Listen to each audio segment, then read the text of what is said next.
We're Yay! rude. Just wait for it to come up on my screen. Make sure. There's a fair time lag between us and those screens. Right. Okay. We're live. So I'll welcome one of all to a meeting of the Town Council. This is a full Town Council meeting. Bunch of things to go through. But first, I have received a number of emergency items that I will take after the sort of statutory things we have to do at the start of the meeting. The first one of those is received from Councillor Ken Hartley on Rolls-Royce, and I'll be taking that first after declarations of interest. A second emergency item is the repair of the town centre Christmas trees, the cones, which was supposed to be on the agenda, but needs to be urgently discussed because we need to get them repaired. There is another item, the Merchants Navy Day, which is on September 3rd.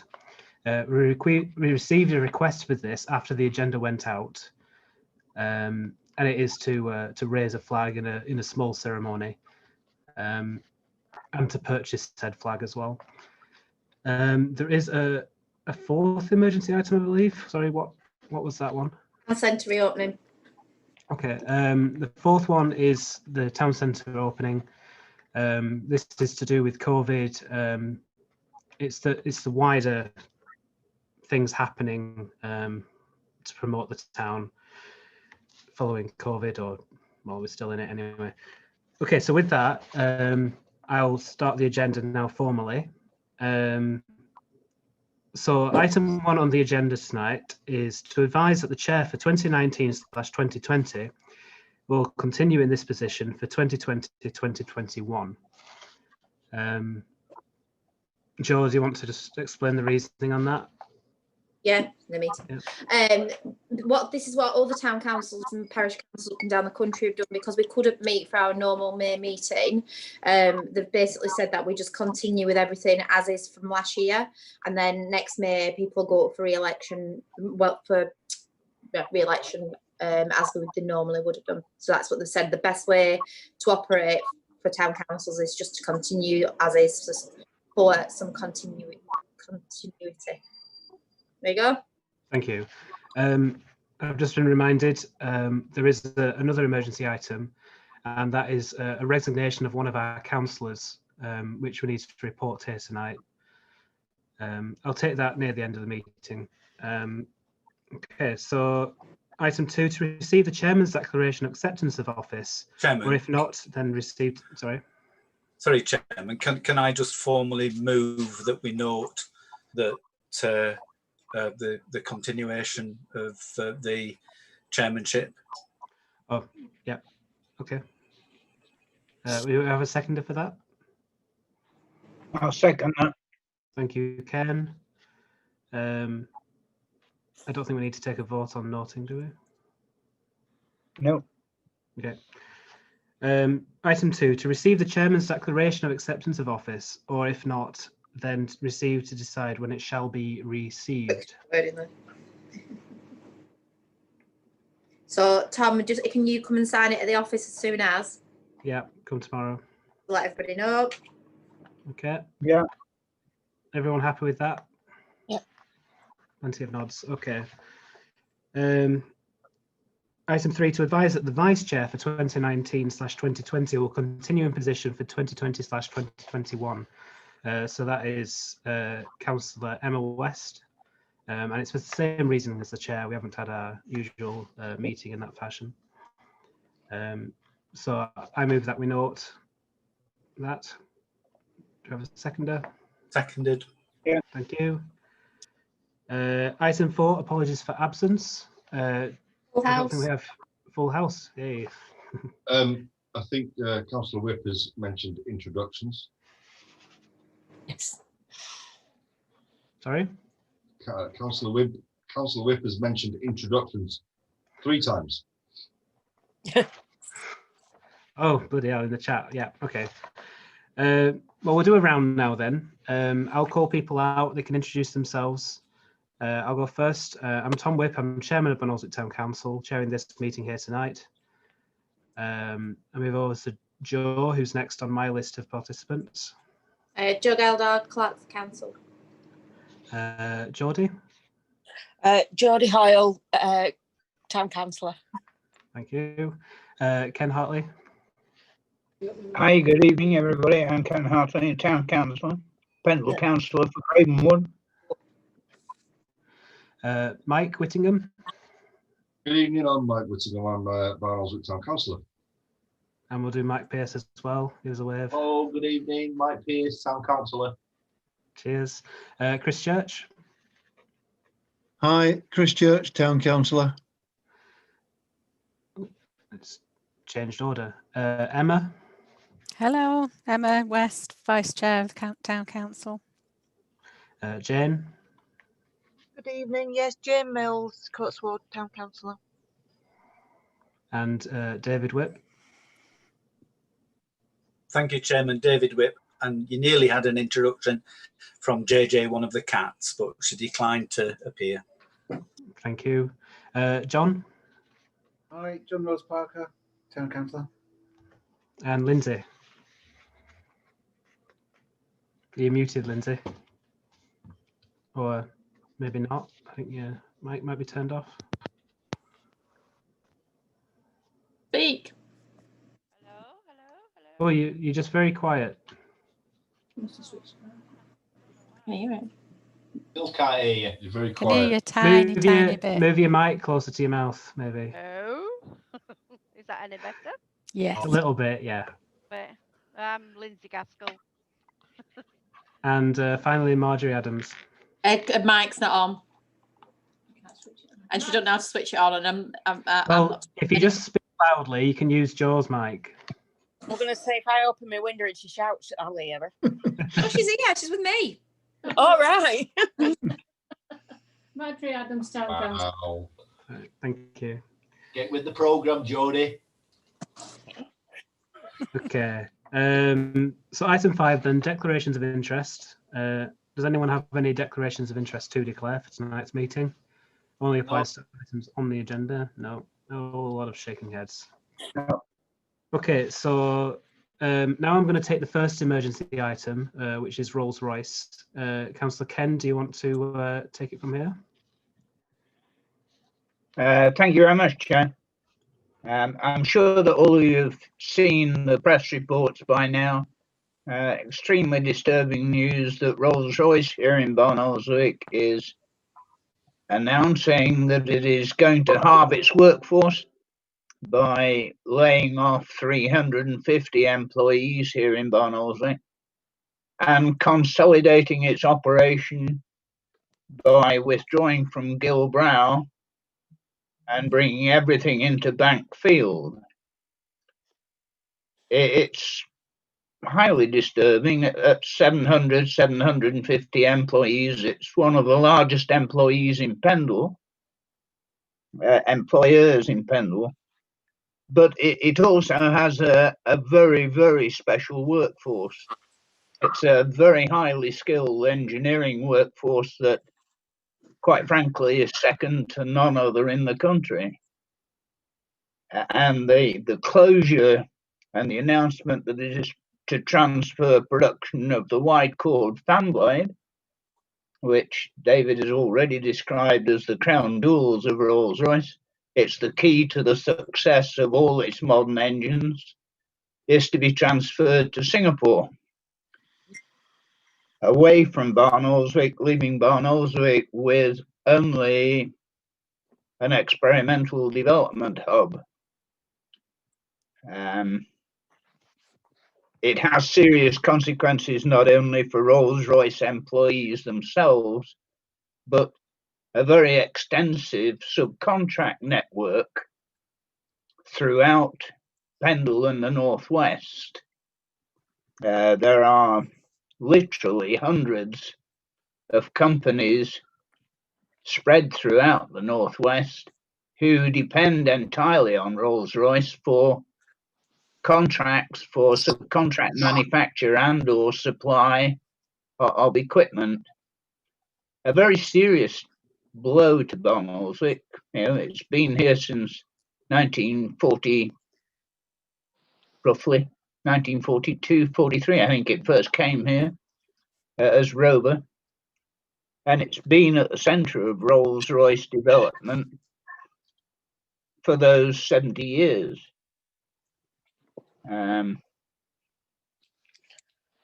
Notwithstanding the direct job losses that causes, you can appreciate that those 700 people have a significant effect on the local economy, and it will hit everybody from food suppliers to the service industries. No particular trade is going to be immune from the effects and the ripples that come along from that. What we can do as a small town, other than lobby, as a small town council, is debatable. But I think that if we take the public statements made by Rolls-Royce at face value, then COVID-19 itself has a significant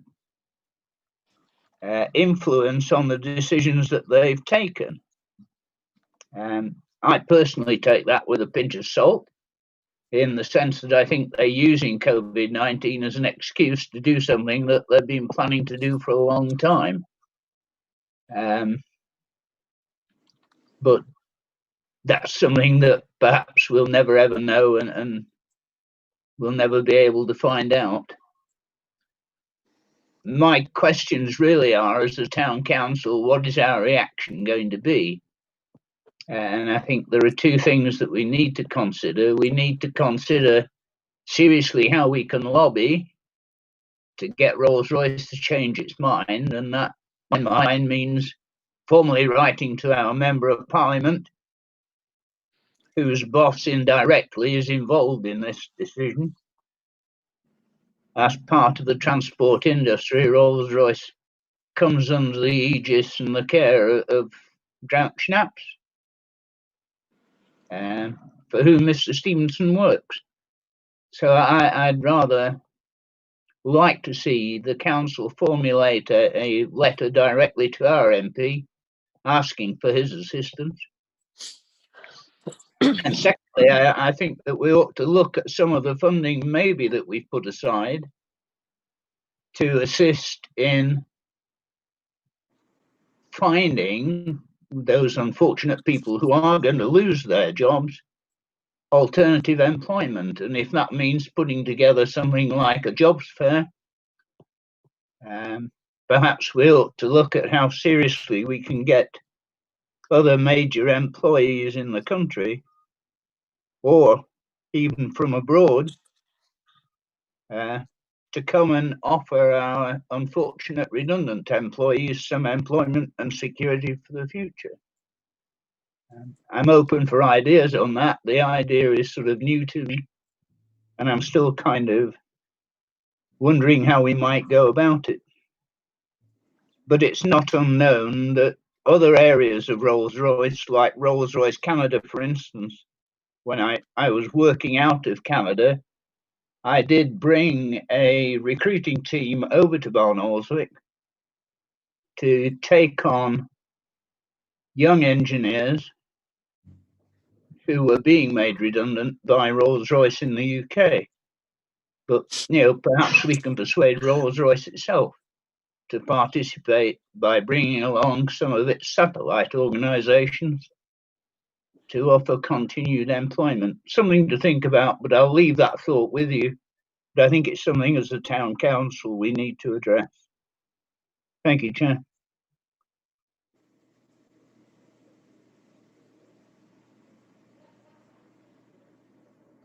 Apologies, I was muted. Thank you, Councillor Ken Hartley. Councillor David Whip, your hand's been up the longest. Then I'll take Mike, then I'll take Chris. Thank you, Chairman. I can only agree with Ken Hartley. it's heartbreaking to see Bonalswick families and the wider aerospace community affected in this way.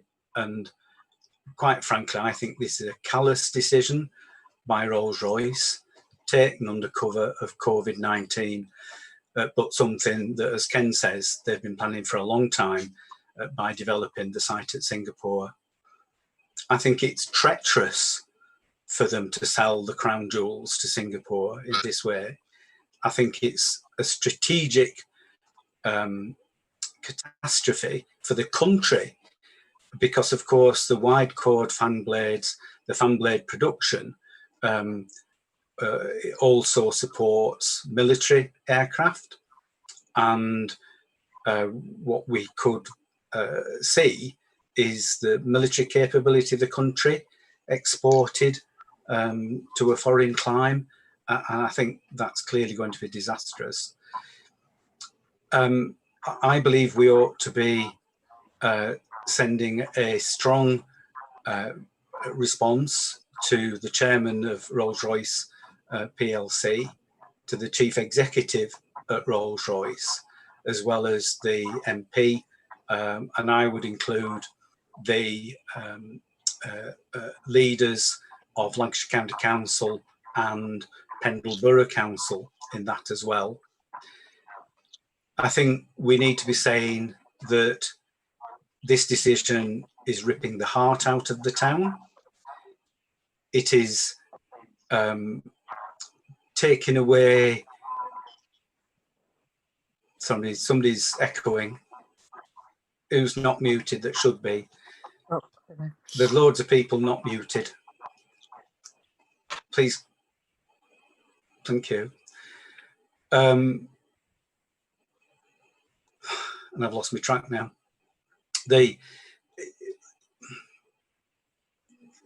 Taking away, David, you're on. Yeah, I mean, this is just so upsetting, and I mean, I have been in tears this afternoon, and I could start crying now, because Rolls has been part of Bonalswick, as Ken says, for over 75 years. I grew up with it. It's right in front of where I live, where I grew up as a boy. My aunt was secretary to Frank Whittle during the Second World War. We've got handwritten reports of tests taken on engines from that time. And my brother, he spent all his working life there, as did Ken. And to take all that away, it is sort of devastating, and I am upset about it, and I'll just try and put that to one side. So lobby Rolls-Royce, include the County Council, Pendle Borough Council. Councillor Hartley's other suggestion was in terms of supporting employees made redundant. Now, I think that's actually a wider issue. I've no doubt that Rolls-Royce will support the employees that are made redundant. Unfortunately, they are very good at making people redundant and offering them support in terms of job opportunities and the like. But other companies and smaller businesses offer no such support, and I've met so many people in the last few weeks who have been made redundant. I think that if, as a town council, we're going to do anything, we ought to do it on a much wider basis than that. I think reality is that, and I've likened this to entering the Great Depression. I cannot begin to say how far-reaching, long-lasting and devastating not only this will be, but all the other job losses and economic catastrophes that are flowing from the global pandemic. And as Bonalswick Town Council, I'm not sure that we can swim very far against that tide, but we do need to help local people in as far as we can. we've got a meeting coming up with Citizens Advice Bureau where we may be able to discuss some opportunities. So I would support what Ken has said, and I don't know whether he put a formal resolution, but I think I want to second the sentiment of what he's saying, and for us to take the actions that both he and I have detailed. So I'll shut up now. Thank you, Councillor Whip. Mike Whittingham and Mike Pearce, do you want to take the floor? Pretty much just want to emulate what Councillor Whip and Councillor Hartley were saying. From what I saw today, this was going to be ongoing until 2023. It's fair to say that the aerospace industry has been hit fairly hard during the COVID pandemic, but it's also highly likely that it's going to recover fairly quickly following. And to remove these services from Barnoldswick is not something, in my opinion, that is COVID related. This has been planned for a long time, and COVID seems to be more of a hiding space rather than a let's be honest situation. So other than that, it's pretty much exactly what Councillor Whip and Councillor Hartley were saying. Did you want to add anything? No. Okay, that's me. Thank you. Thank you, Councillor Whittingham. Mike, if you just want to put your hand down. Councillor Chris Church.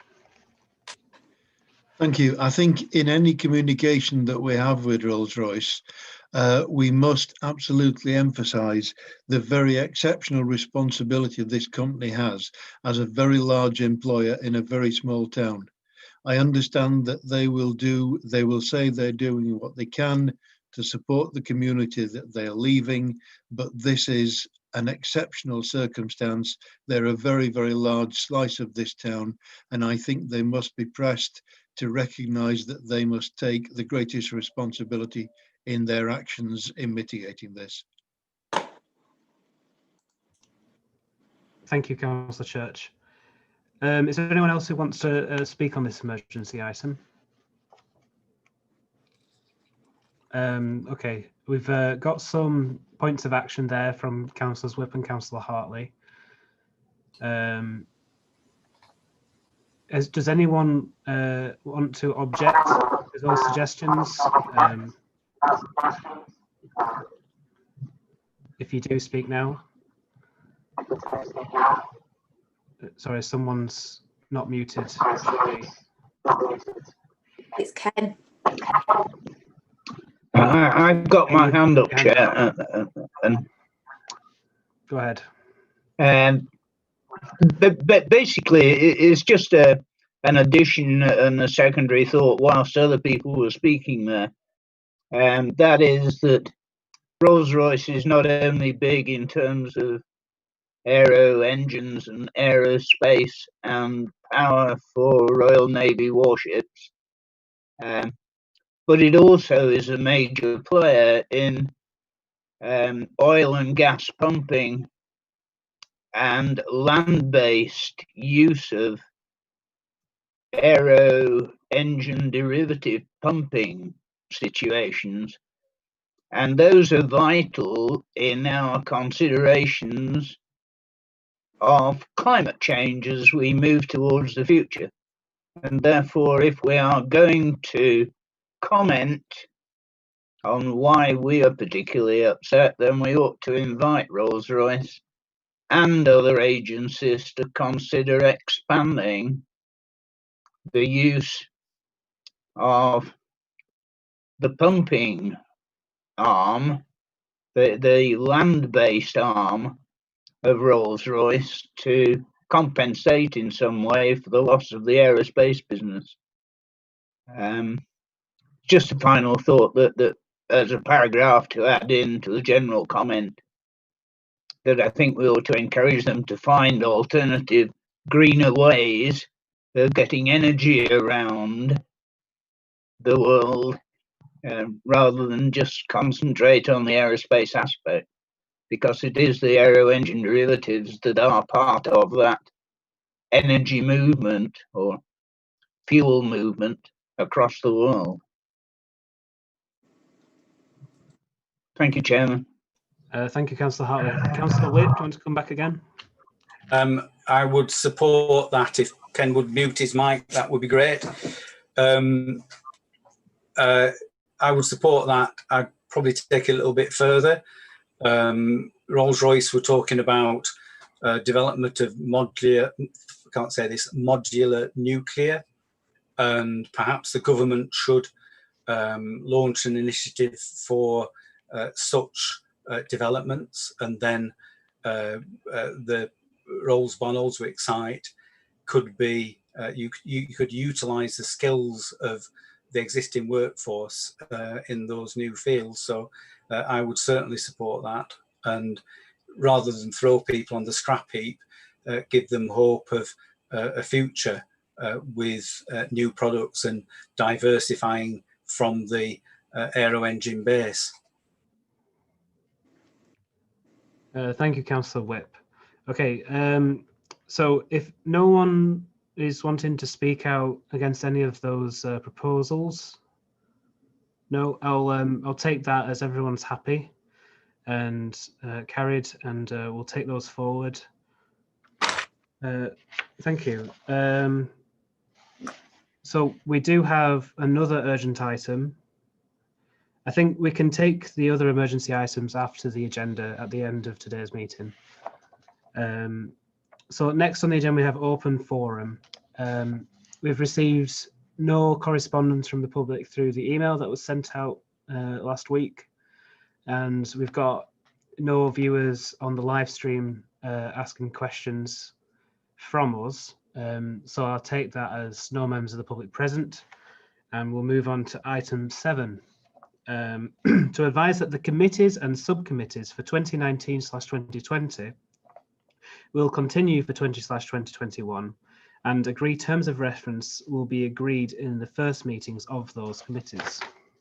So I think we need to note that. Is everyone happy? Nod your heads. Yep. Yeah. Thank you.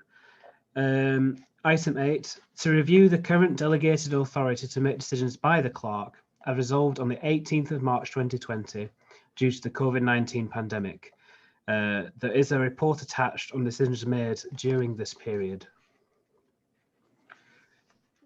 So, Councillor David Whip, you've got your hand up. Thank you, Chairman. I can't put anything up on screen, so we're talking about a paper that we can see, but it isn't visible to members of the public. It's okay. Don't worry about it. I do believe it will be available on the website, if not now, at a later date. Right. Yeah. So, first of all, there's the report attached on decisions taken. So there's a list there, which is about opening public toilets, renovation work at the Civic Hall, a referral from the Pendle Hub, which John Rose Parker very kindly facilitated, where my family needed emergency food parcel, and John popped round to the co-op and spent £140 odd and gave it to them, and I think that was very much appreciated. Some information about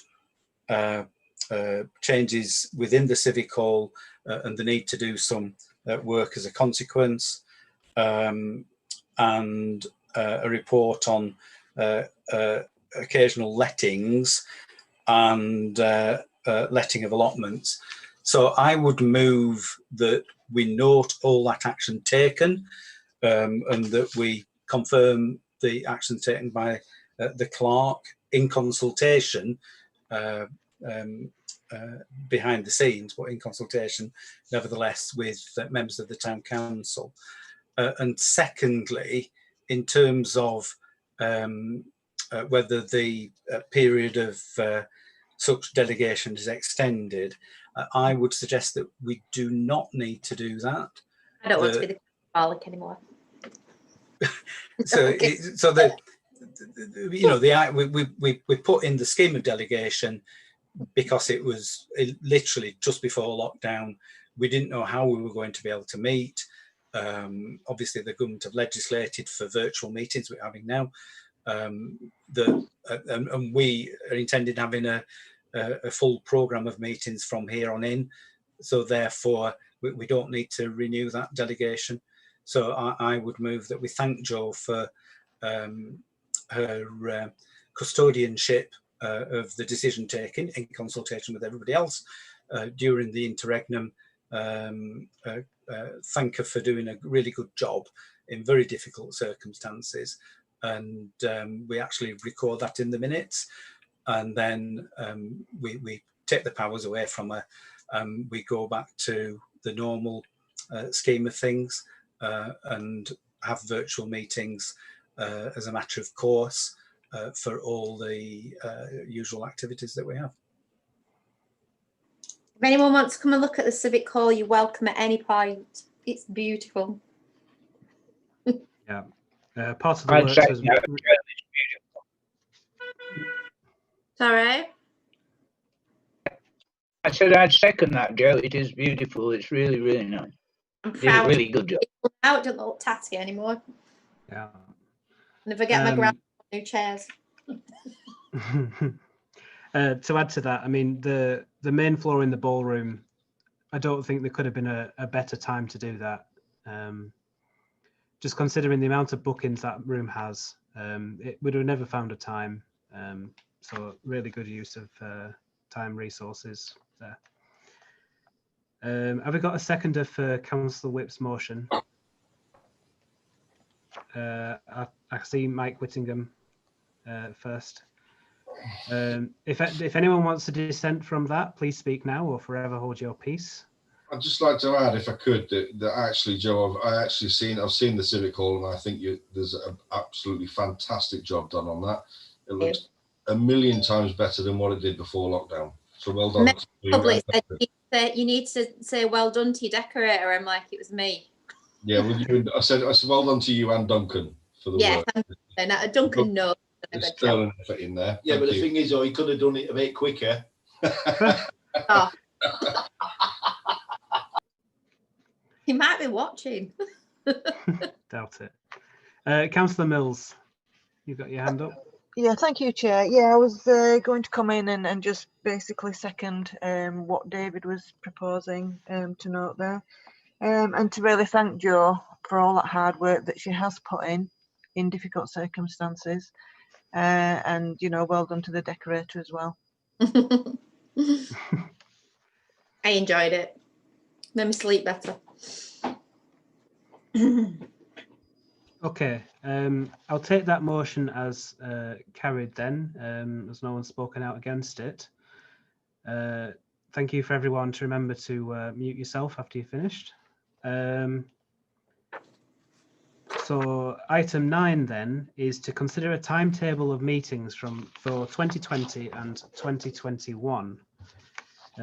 Obviously, for the foreseeable future to be in this format online. This should be in your papers.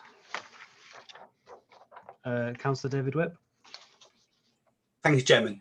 I keep coming in so as to, sort of keep the momentum going.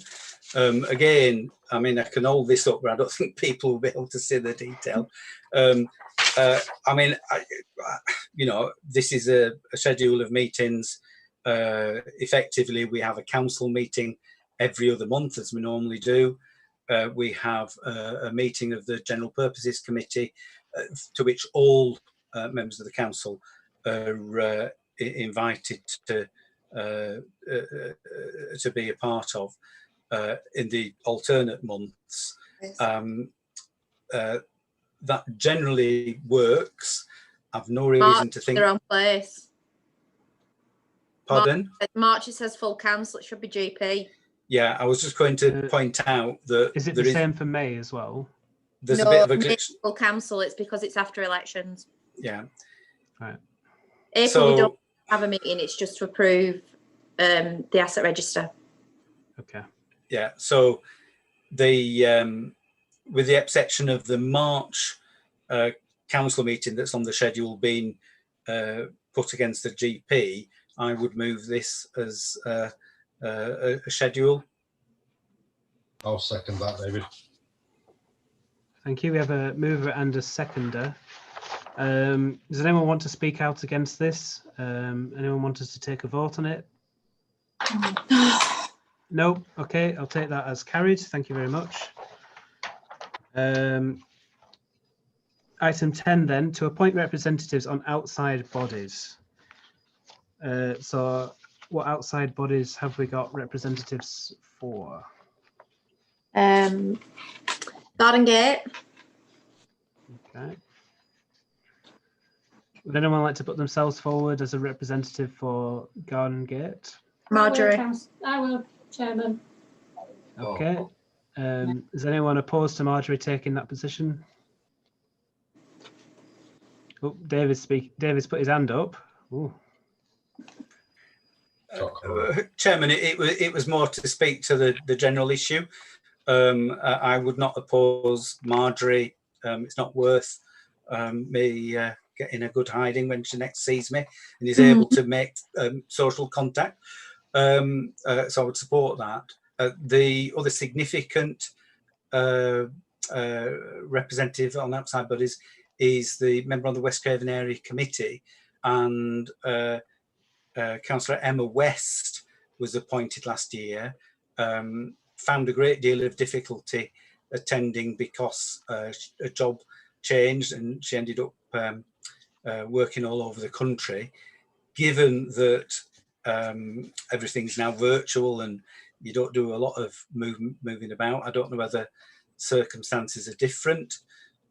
So I'd invite Councillor West to indicate whether she could continue on the area committee, and if not, we're looking for somebody else to volunteer, and clearly it can't be anybody who's on the West Craven Area Committee by virtue of the Pendle Council membership.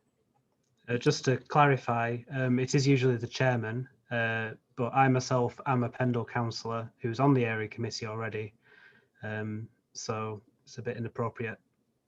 Yeah, that's why I co-opted to get it, wasn't it? Yeah. Like if it's virtual meetings, I should be fine. I shan't be travelling unless anybody else wants to give it a go for a bit. No, thanks. Unfortunately, I work away as well, so it'd be hard work for me. And Councillor Pearce is. No, thanks.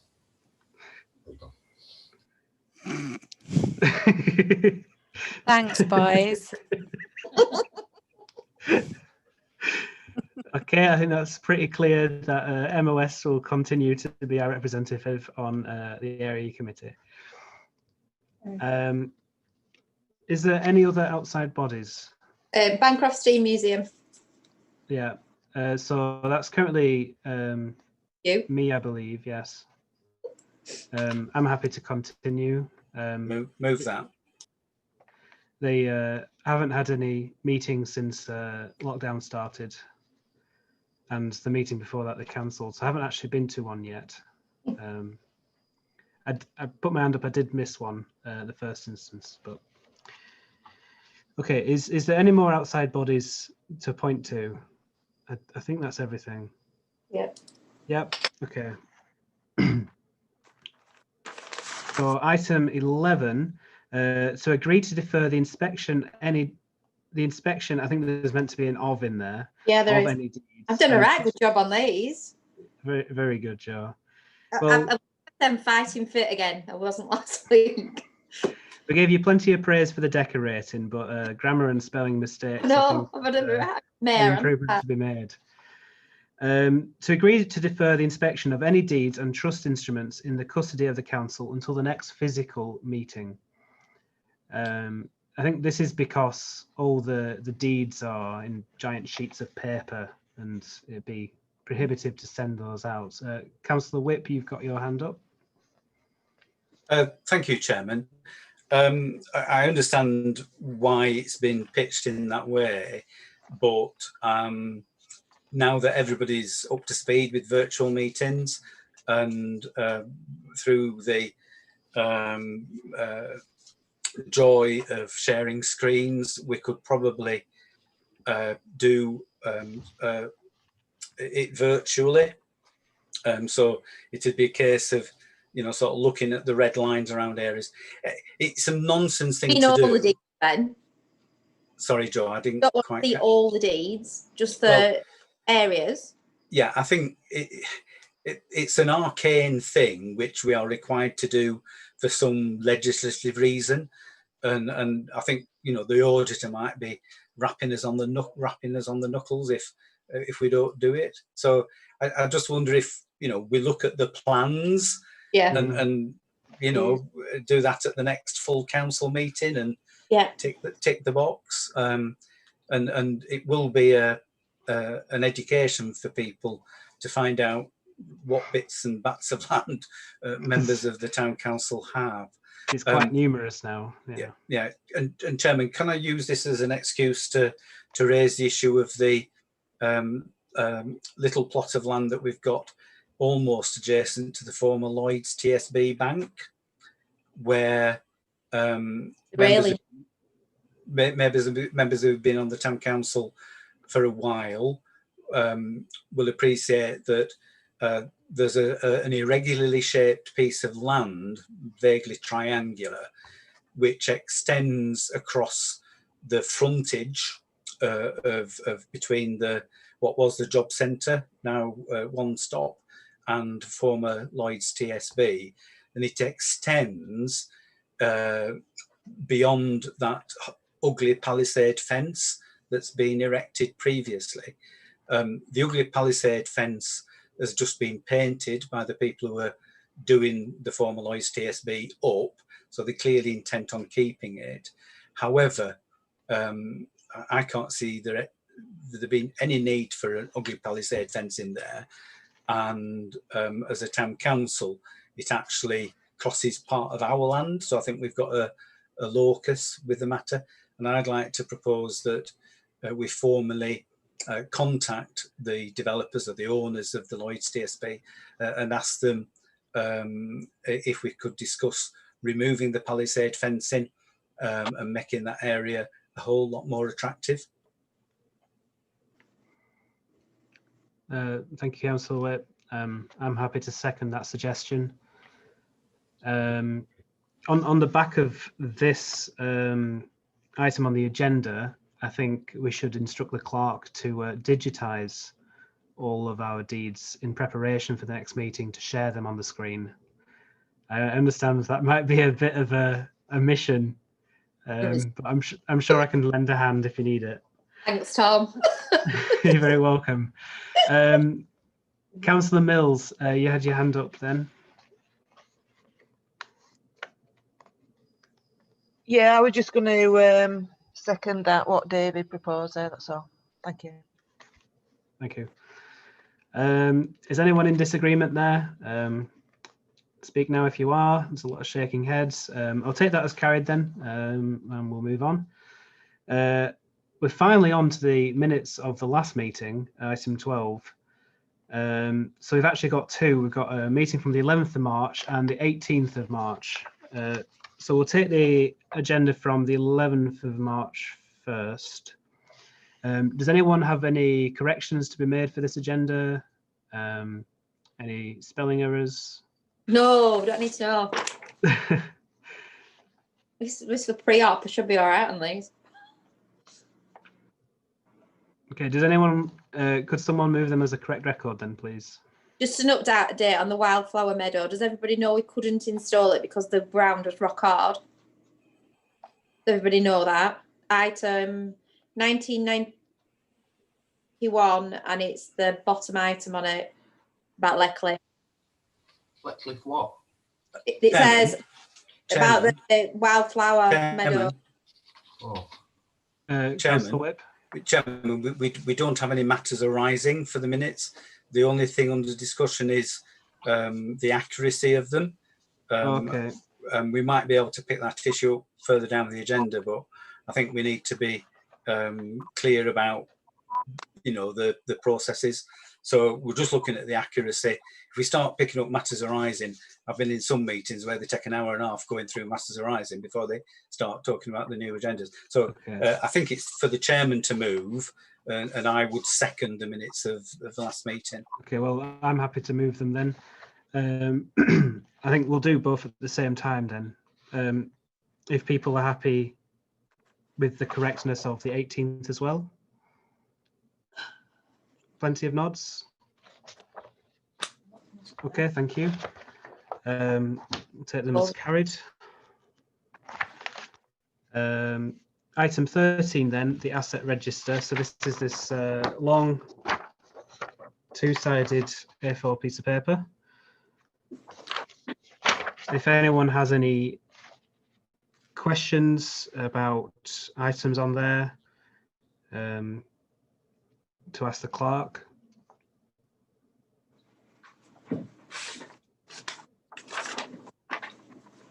What are shaking heads? Oh, where are you pointing, David? Sorry, is this a revised? This is the revised budget, yes? We're on the register of assets here. Assets. So it's register.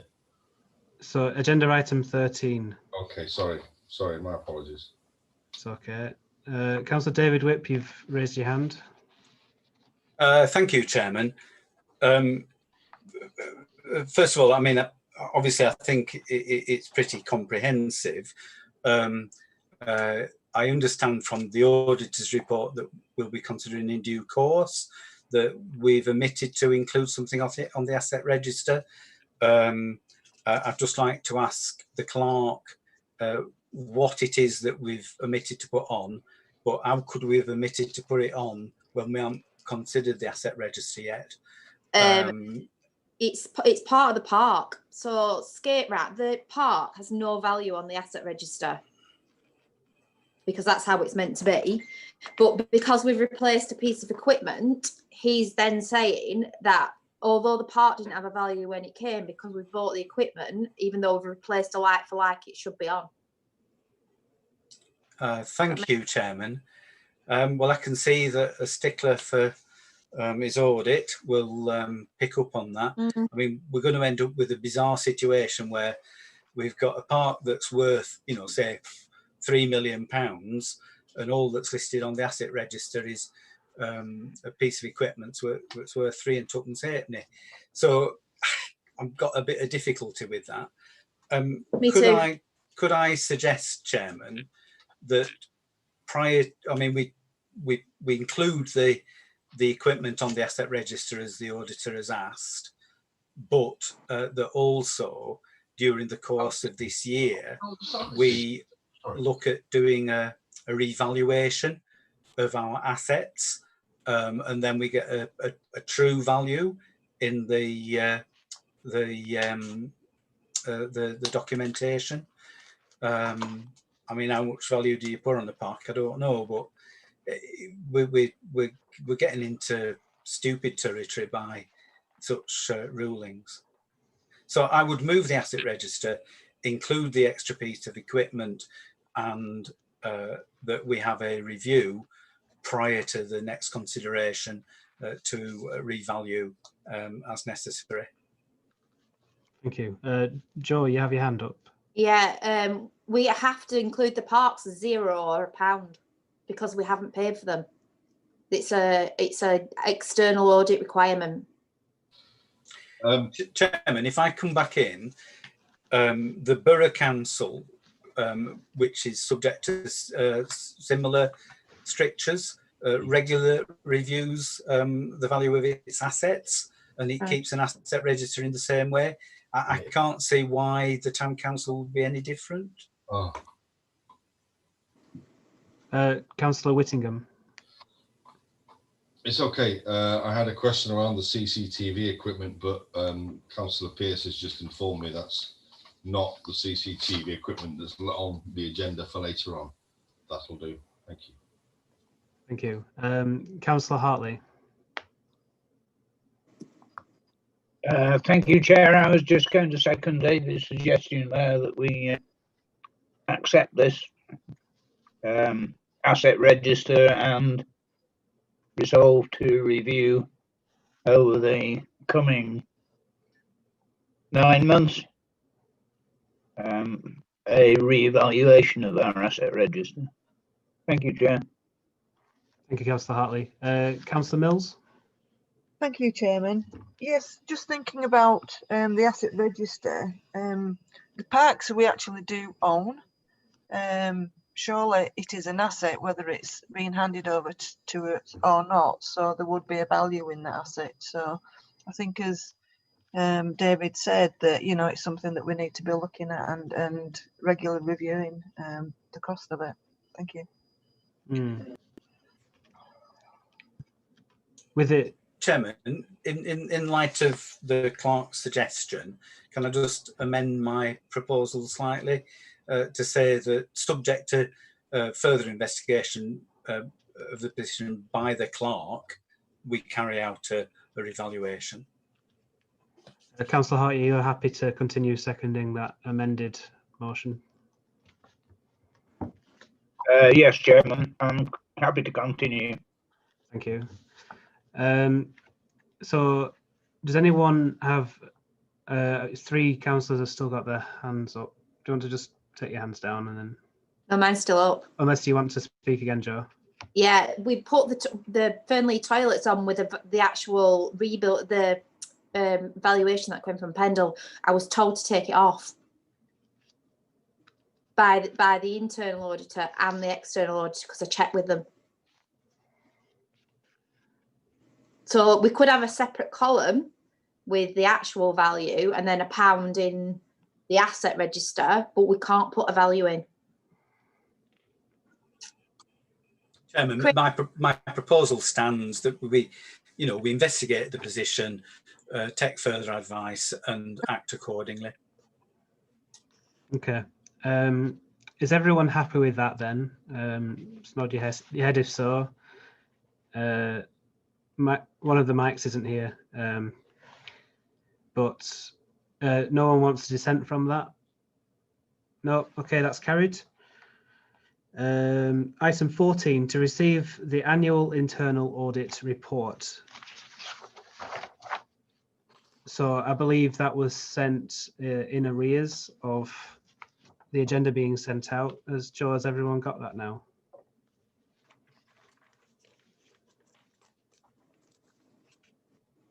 Joe? Yes, sorry, yes. All right.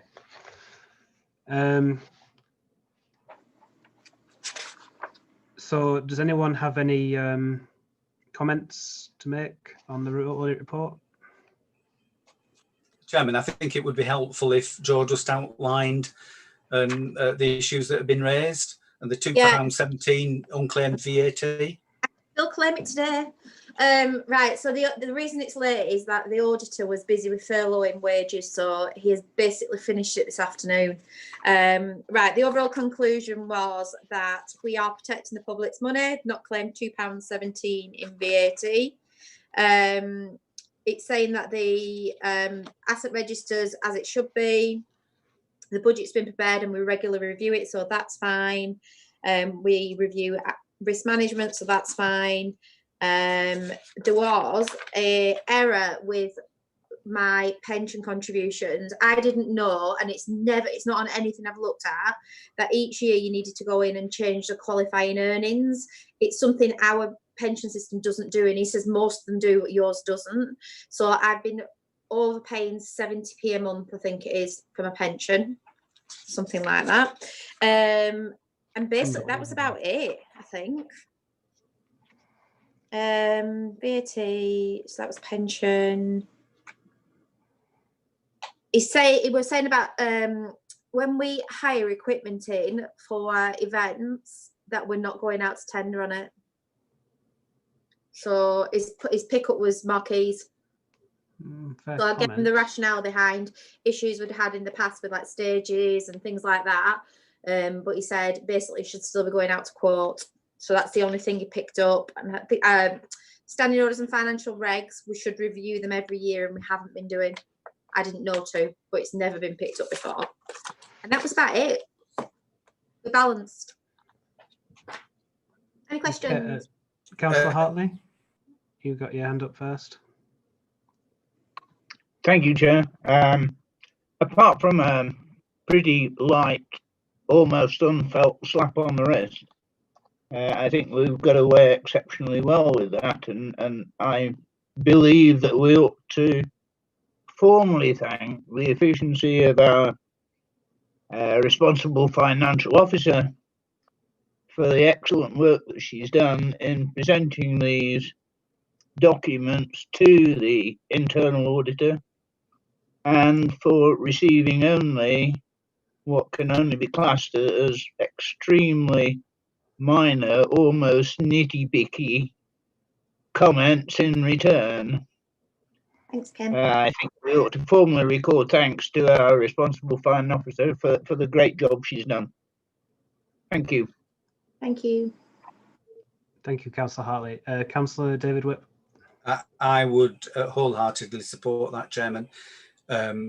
We have got checks and balances in place, and despite the peculiar circumstances that we've had in recent months, those checks and balances have continued to operate. It has been a very difficult period. Jo has proved herself to be an extremely capable clerk, and despite the fact that you know, she's underpaid or overpaid a pension by 70p a month, and failed to claim £2.17 in VAT, which she can claim now. I wouldn't agree with Ken's opening comments where he said, we've got away with this. I would suggest that it's been a really good effort by Jo, and that any deficiencies are due to us as a council and not her performance as the responsible financial officer and clerk. In terms of the review of the standing orders and financial regulations, I mean, I know my memory goes back a long way, but they have been reviewed more recently than the suggestion made by the auditor. I think it's probably just they weren't properly documented at the time. Weren't formal. And you know, if they're not documented, don't exist to the auditor, does it? There was something else I was going to mention, but I've forgotten what it is, so I'll shut up. So, need to accept. Thank you. Councillor Hartley, you've raised your hand again, or just not taking it down? I'm sorry, Chair, I forgot to take it down. Okay. Oh, Chairman, sorry. The issue I was going to mention was the hiring of equipment, where you know, tendering was done a long time ago. I think the procurement, Jo mentioned the issues of safety, and in any procurement of temporary event equipment that we do, I think an evaluation has to include quality as well as cost, and I do so because going back, we had very grave concerns about the safety of not on any of our installations, but certainly on the town square there was some installations put in, and they were far from safe, and they were done by potential competitors to the sort of people that we, you know, we do get equipment in from. So obviously, if people aren't doing it to a standard, then they can cut corners, cut costs, and undercut the proper proficient operators. So it needs to be an evaluation done on price and quality. We don't take the cheapest cost, which may prove unfortunate if we have any accidents or other occurrences. I think a correction there for Councillor Whip is we may not take the cheapest cost, not flat out, we will never take the cheapest cost. Yes, Chairman, I'm saying it's a balance between price and quality, and we don't, you know, you could just say, well, you take the cheapest price, and what I'm saying is that you don't necessarily take the cheapest price, you balance up the two aspects. And there might be more aspects. There might be, the financial standing of the company. You might require to be satisfied that they're of good standing and capable of fulfilling any obligations that they might enter into. So we just need to look at that. Thank you. Okay, so I'll move that we accept that. Do we have a seconder?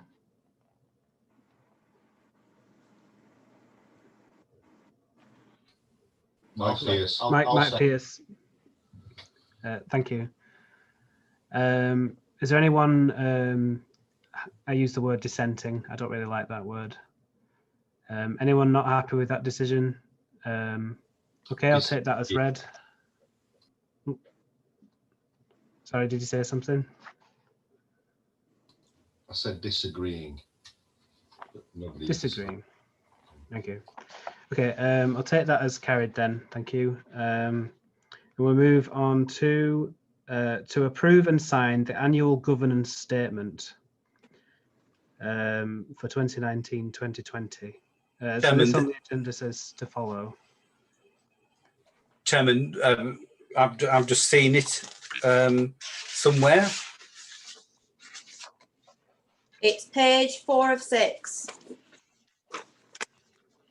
Yeah, Chairman, I mean, this is a function of the previous things that we've considered together with other things that we've done throughout the year. So it's an assurance document where you say, have you fulfilled the requirements or not fulfilled the requirements? And you literally tick the boxes, which have been done physically rather than digitally. But I'm satisfied, Chairman, that we have fulfilled all the requirements of the annual governance statement, and I would so move. Okay. Do we have a seconder? I'll second it, Chairman. Marjorie. Thank you, Marjorie. Okay, so is anyone disagreeing that we've fulfilled our obligations? Nope, I'll take that as carried. Thank you. Item 16, financial matters. So we need to confirm approval of payments made by the town clerk to the council since the last meeting of the council, and to delegate consent for payments to be made prior to the next meeting of the council. So I'll move that we do that. I'll second it. Thank you. And to receive and approve the accounting statement for the year ending the 31st of March 2020. It's page 5 of 6. I'll second that as well. I'll move it in that case. Okay, so they've both been moved and seconded.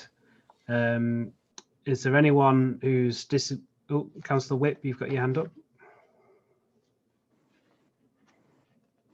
Sorry, Chairman, I'm getting a bit twazzled. We have a further report, which is the budget statement.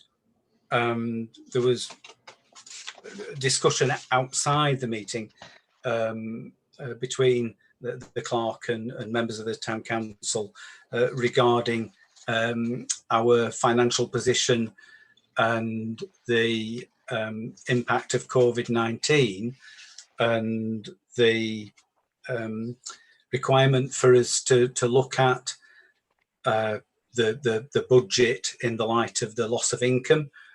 So, I mean, for instance, the income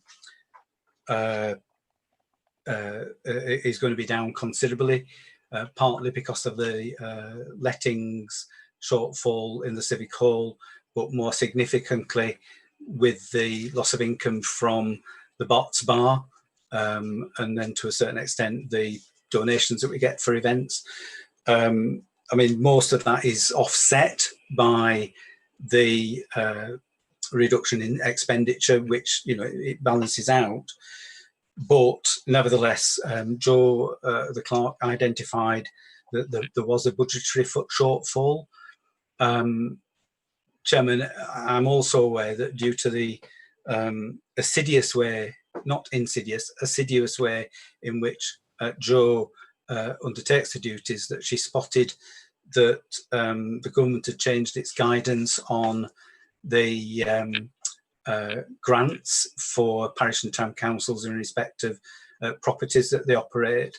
And as a consequence, Jo has submitted a grant application this week for £10,000 to Pendle Council. I am involved at that end, so I know that the town council does meet the criteria for payment of that grant. So I'm fully anticipating that we'll get £10,000 in with that. I wouldn't like to count chickens before they hatch, but I'm pretty confident about that. So rather than take decisions on the hoof here, I would like to suggest that we have a formal review of the budget at the next full council meeting. And in the meantime, that we're mindful of the impact of COVID-19 and the changes that that might require. But at the moment that we leave the budget that was agreed back in February in place, as I say, subject to that review in, is it October, when we next meet as a full council? 1 minute. Can I just add on that point? I think the work that Joe's done in the background on this budget has been absolutely fantastic. She's done a great job of reducing the deficit down to, what is it, Joe, about £20,000 or something? 2,600. Say again? 2,600. There you go, 2,600. I think you've done a fantastic job of reducing that deficit. So, you know, as for me, thank you very much. Thumbs up. And me. Somebody say no to you.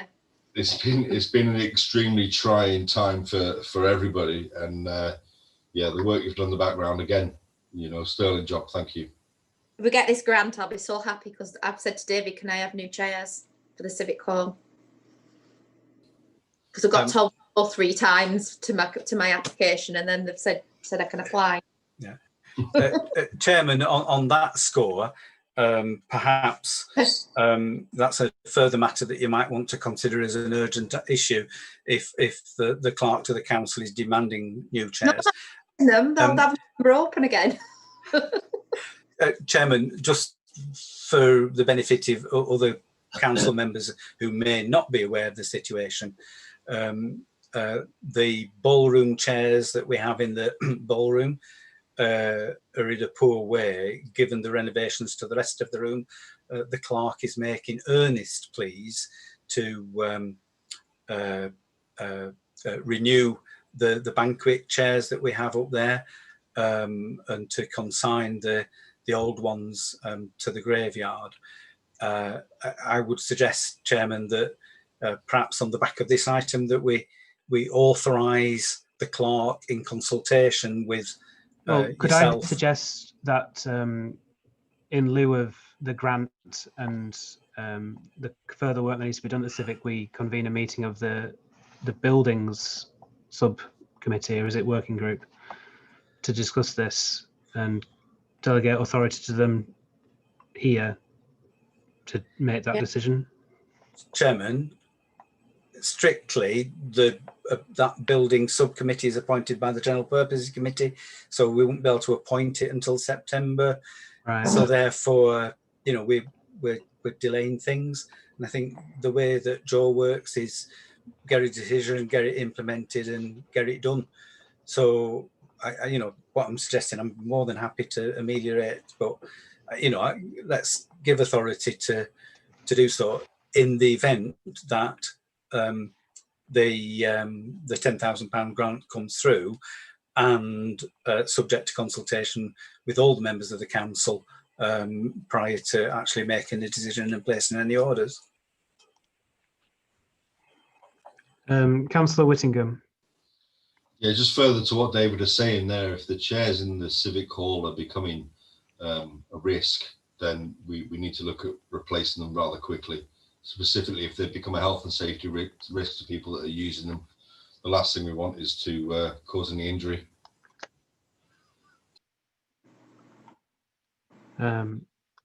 Councillor Gaskell. You're very quiet. I don't know why, honestly. I think we should get the chairs. The other ones don't look very nice. They're very tatty. So I would be putting my hand up to get the chairs anyway, as long as we can afford them. Did you hear that? Yeah. Yeah. Thank you. Okay. So does anyone disagree with that then? No? No. Okay, we'll take that as carried then, as well as the financial matters, approval of payments and the accounting statement. Everyone happy? Yeah. Yeah. Me. Yep. Okay, thank you. Yeah.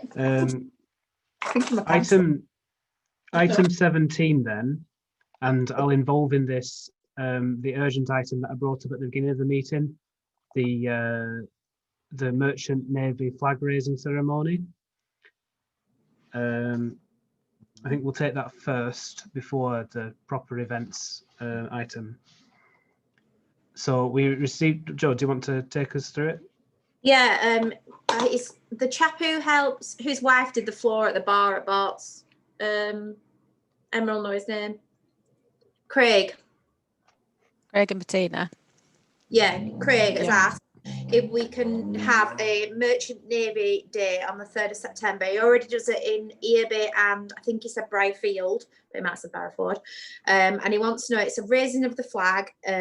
He would have provided the flag, but I think if we're going to have it and keep it, I think we, as a town council, we should be doing it. So he just wants to know if he can do it, a very small ceremony, and that's it.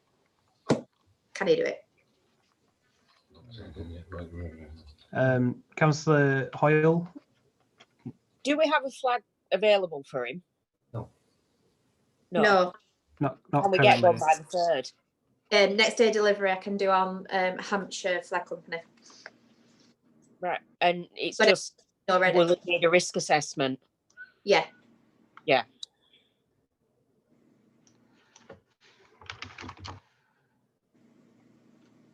Fair enough. Okay. Councillor Hartley. Thank you, Chair.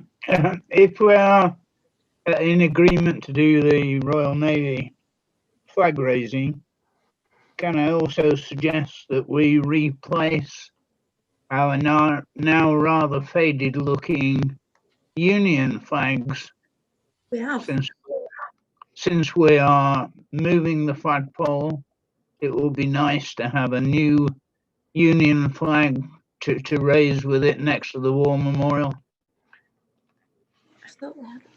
So I'm asking for 2 new Union flags.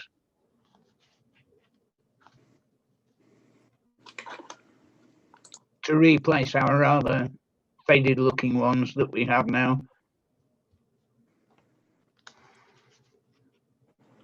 Okay. Councillor Whittingham. If we can do the ceremony within the current government guidelines, and everyone is clearly safe and happy to conduct the ceremony, there shouldn't be any reason why we shouldn't. That's just my opinion. You know, if we can do it safely, then why not do it? Okay. Councillor Whip. Thank you, Chairman. I'd support what's been said. I think Merchant Navy Day is something that clearly Craig Hardman feels very strongly about, because he's an ex-merchant seaman, and as someone with family links to naval traditions, I'm very much in support. I think if we could perhaps involve the RNLI. We do have a local branch, and obviously any ceremony would have to be limited by current COVID-19 regulations and conducted in a safe fashion. In terms of flags, we originally got some 2-yard flags for the flagpole on the town square. We also have a similar sized flag on the Civic Hall, and as well as flying the Union Jack, we also fly the flag of St George, the Yorkshire flag at times, and if we get a Merchant Navy flag, there may be other flags that we need to purchase. We don't need to do that straight away, but could I suggest that we put consideration of purchasing flags on the agenda for the General Purposes Committee, and in the meantime we buy what's necessary in the short term. And if the flagpole is going to have a new spanking new location, then you know, we should be flying the flag proudly from both our flagpoles. Thank you, Councillor Whip. I will report now that the hole for the new flagpole location near the cenotaph has been dug. I think the flag has also been removed from the square and is ready to be put in at the new location, which will be a lot more accessible and visible, and should help out in the event later in the year. Sorry, the name's eluding me now. Memorial service. Remembrance. Remembrance, that's the one, thank you. I did notice that on the public Facebook post that we put out about the flagpole, someone mentioned about flying multiple flags, and the EU flag was mentioned, but I don't think we should be flying that considering the circumstances. You look shocked. No. No. So, Councillor Mills, you've raised your hand. Thank you, Chairman. Just got one or two questions, really. Regarding the risk assessment, who would undertake that? And the timing of the event, we haven't actually, I don't think that's been discussed. And was the date given as the 3rd of September? If so, is the flagpole definitely going to be up and sorted by that date? Thank you. Yes, we've been given assurances by the engineers overseeing the project that the flagpole will be in place by the 3rd of September. Councillor Hoyle, is your hand still up from previously, or would you like to speak again? No, sorry, I'll sort that. Okay. Councillor Hartley? Thank you, Chair. It strikes me that whilst the flagpole is in a horizontal position, it might also be a good time to renew the halyard, which passes through a pulley wheel at the top of the flagpole, and once it's been re-erected, it's very, very difficult to replace that halyard for hoisting the flags. You know, for the cost of 10 quid's worth of... The flagpole's up. The flagpole's already up. Oh. Ah. Sorry, Okay. I saw them this afternoon and I didn't go back to look if they'd finished. They have. Great. In that case, I'm already too late, so I withdraw my statement. We Thank you could very always ask them to take it down again. No. Okay, thank you, Ken. Councillor Mills, you've got your hand up there. It's just up from last time. Yeah. Okay. So I think somewhere amongst there we had a motion to agree to that and a seconder. Is anyone not happy with buying this flag, allowing the small ceremony to happen on the 3rd of September? No? Okay, we'll take that as carried. Thank you. So we'll now move on to the events item proper. So I don't think this is for specifics, which we'll be going into in the general purposes meeting. But it's an overview of the events for the remainder of 2020, At the last council meeting, we took the decision to cancel all events until further notice.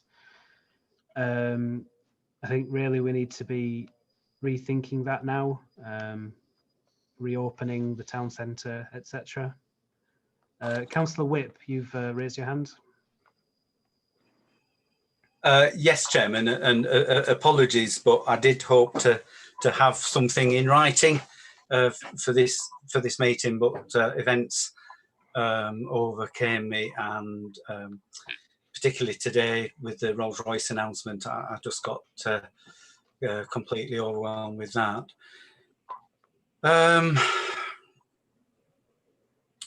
Chairman, if you're taking the whole reopening thing now, do I understand that correctly?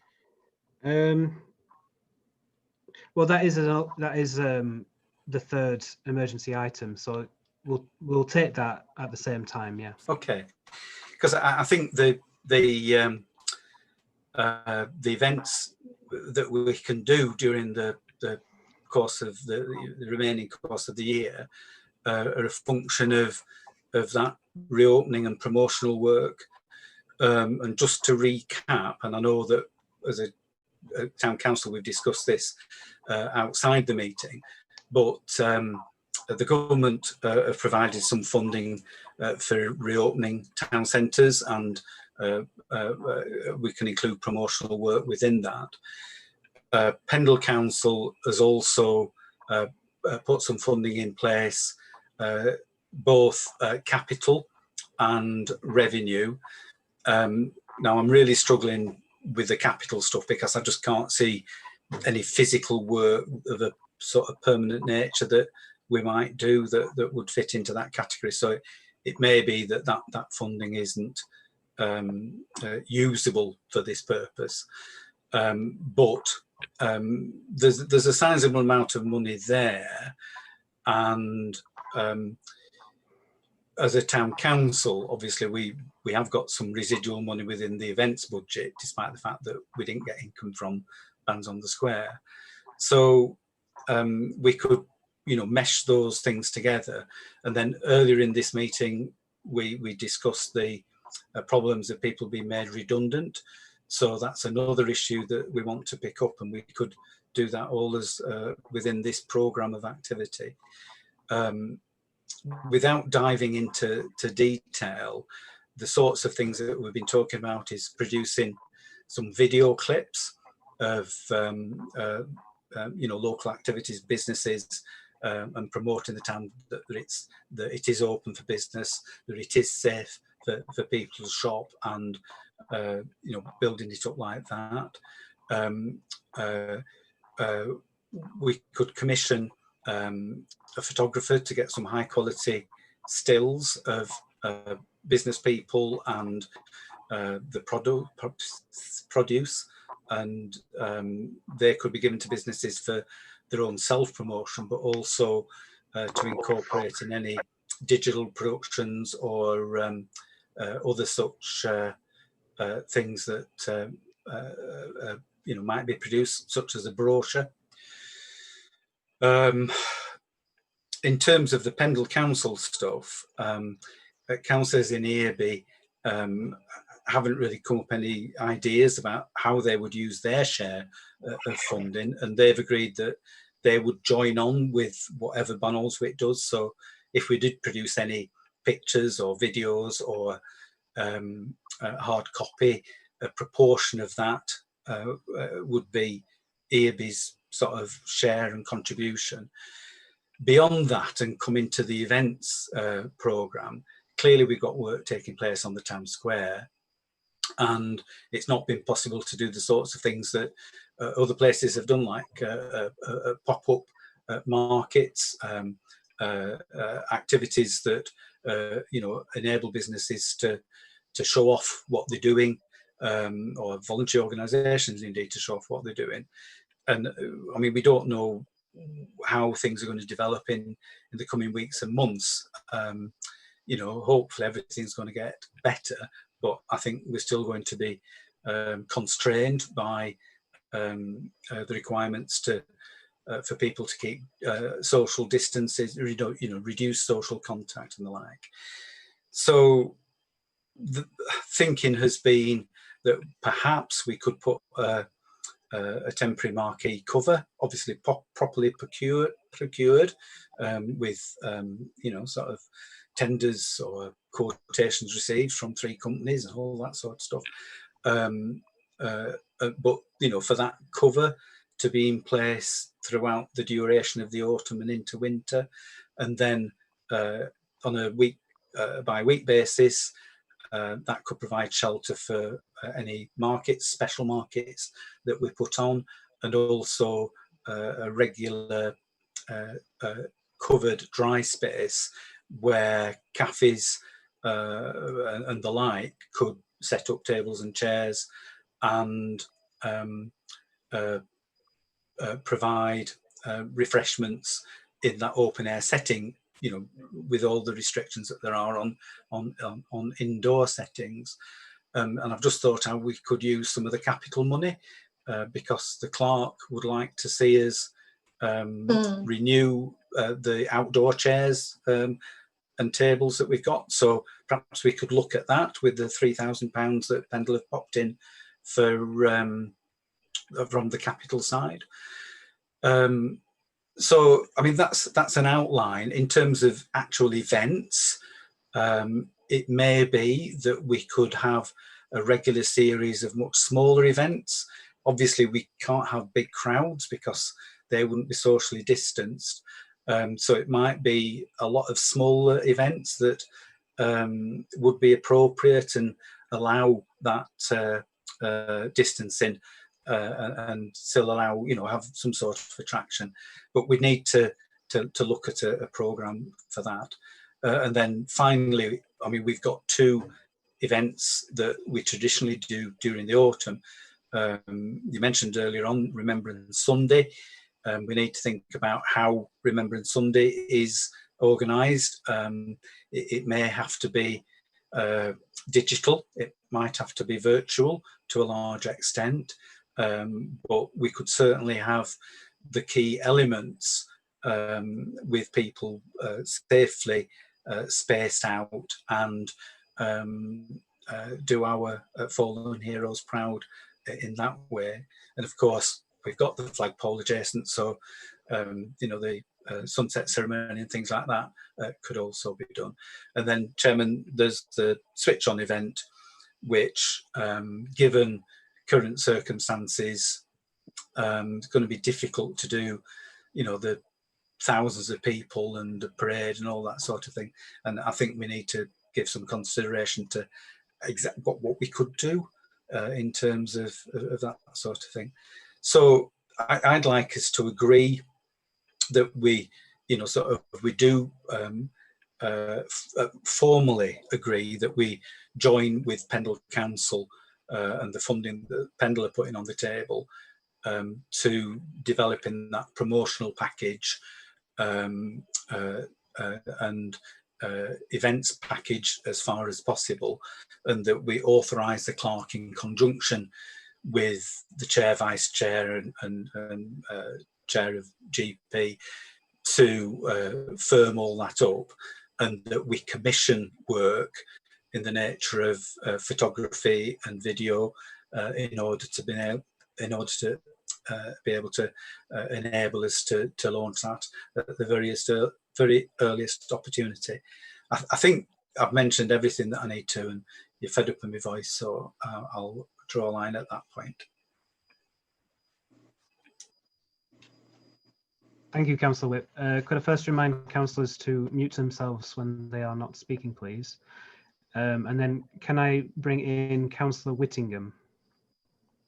Thank you, Chairman. I think with the completion of the town square, when we complete the work that's ongoing now, I think the idea of an event where we invite the local businesses to come onto the square and do some sort of setup, with the market, a free, not even charge them for it, some sort of free sort of thing where we get all the businesses to come onto the town square, show us their wares, invite a lot of people from the town to come up to the square.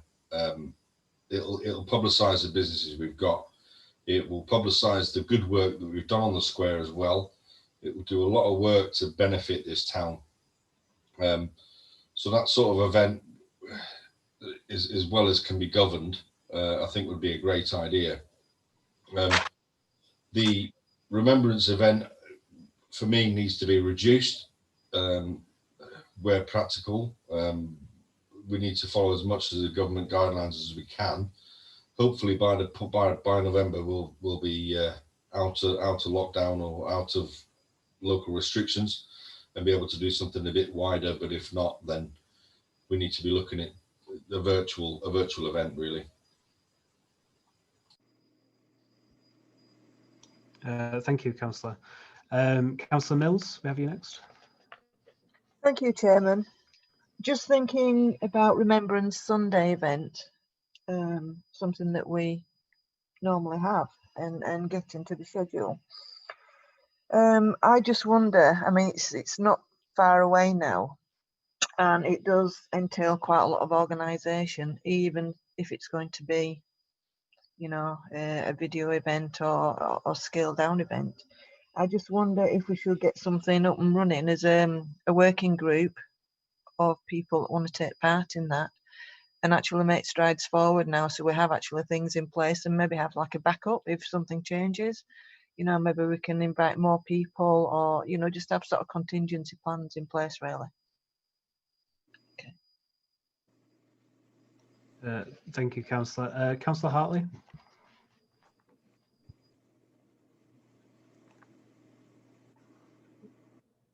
Councillor Hartley, you've got your hand up. You're muted. Sorry, Jan, can you hear me now? Yes. Hello. Okay. You may or may not have noticed VJ Day, which passed on the 15th of August, where the Armed Forces Support Group organised a formal VJ commemoration service at Nelson at their war memorial. And their get round was in fact to organise the meeting in its entirety without advertising anything at all that was going to happen. They did away with the band and managed with just a bugler. They limited the number of standards that were present at the event, and invited only a couple of special guests to participate, rather than throwing an open invitation to the town and advertising it like we would normally do. And they got away with it quite well, in the sense that it was possible on that Saturday morning, and I was there representing the people of Pendle, if you like, officially, that we managed to observe all the social distancing rules, and they did commute the commemoration service in terms of words, virtually limited it to the Kohima,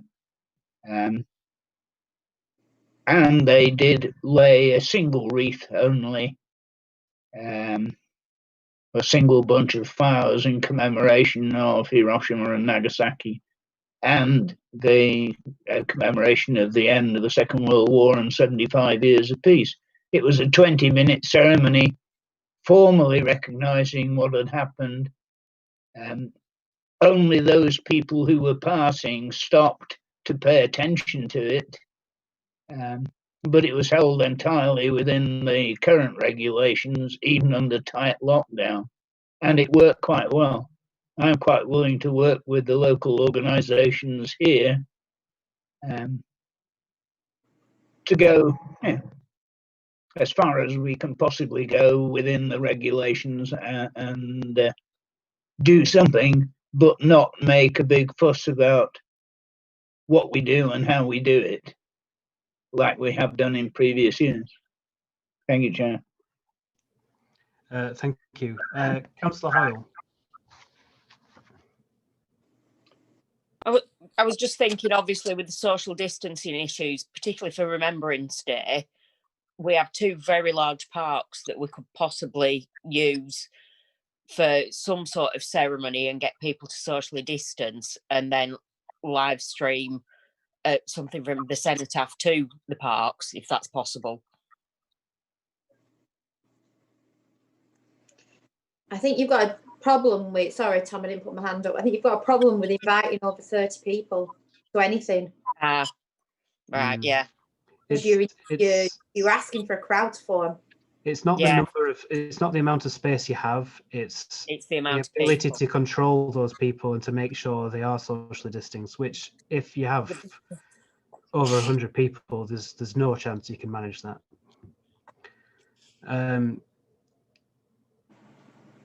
Councillor Hartley, have you raised your hand again, or? Sorry, no, sorry. Right. So we've got Councillor Mills, and then Chris, I'll bring you in after. Thank you. Yes, I know Kenny's very experienced with organising events such as this, and I have supported Ken in the past. You know, with all the details, I'm quite happy to support him again, you know, and take some role with what time I have got when I'm not working, obviously, to make things go as smoothly as possible with this.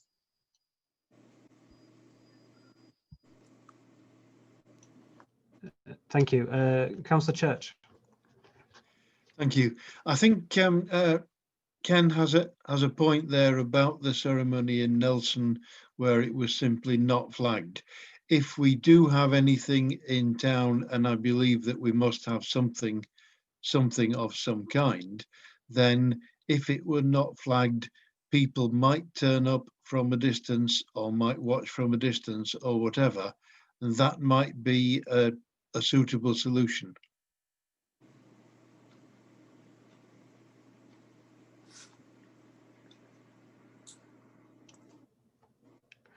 Thank you, Councillor Church. If I can just remind you to mute yourself after you've finished speaking. So I think in amongst, we've got a couple of resolutions there. What are you all laughing at? Lindsay's comment. Can't remember. Sorry. Okay. I think, Chairman, you should read that comment out for the benefit of anybody who may be watching it live or for posterity. Councillor Gaskell is not eating KFC, to anyone wondering.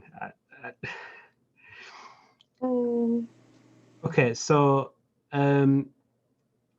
what decisions have we made there? We need to set up a working group. Who wants to be in that working group? So, Chairman, I don't want to repeat myself because I spelt it out before. It's all recorded, and we can look back at the particular points that I made. But it's all to do with promotion, video, photography, perhaps a cover, acquiring tables and chairs for the town square. And I'm not going to go on because it's all there. Is everyone happy with doing all that stuff? Yeah. Yeah. If you do want to be part of the working group, if you speak with the clerk after, she can add you to the list. Okay. Yeah. So that is carried. No one's spoken out against it. Let's see. So next on the agenda, we've got environmental schemes. So I think in this we could report on the work on the square. Councillor Whip. Report on the work on the square. Could I say, Chairman, first of all, that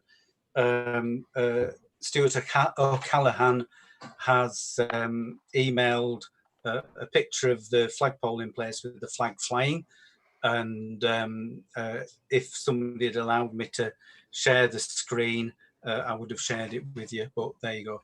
Me, I'll do it. Oh no, don't, no. Forget it. No. Yeah, it looks good, and I think it looks appropriate. And eventually, it will have a flagged area around it, and perhaps we could start with that one. So, Chairman, this is an example of mission creep, and moving the flagpole was requested by Councillor Hartley, you know, and it was part of the town square job, but the engineers had put it behind the bench in the War Memorial area, and it was like moving it from one bad location to another bad location. So collectively, we had said as a town council that we wanted it in a different location, and we suggested, again, you know, following discussion between us all, that it should go in that semicircle of grass, which is where it is now. In the fullness of time, the intention is to flag the area immediately around the flagpole, so it'd be an area 8 foot by 8 foot, or 2.44 meters by 2.44 meters, depending whether you're imperial or metric.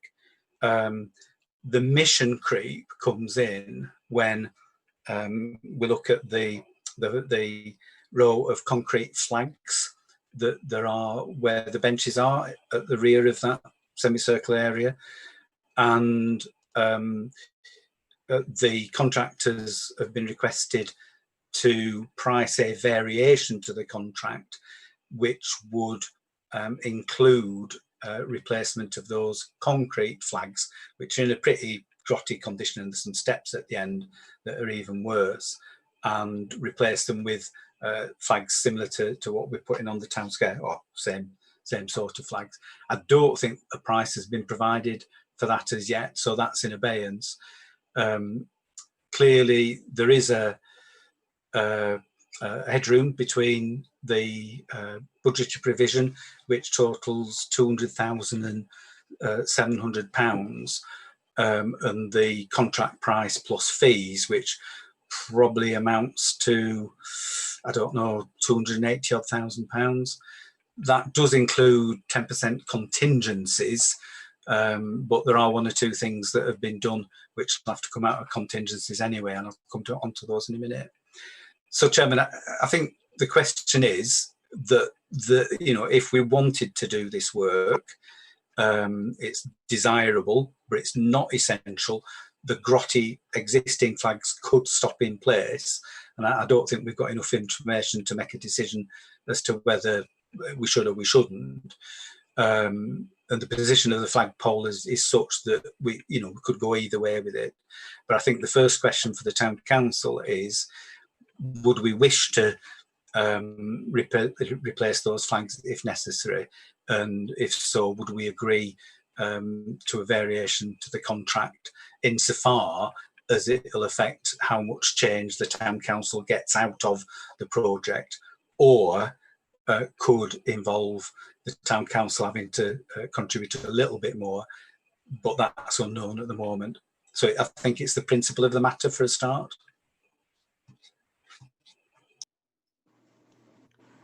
Thank you, Councillor. Would anyone like to come in on this? Got no hands up.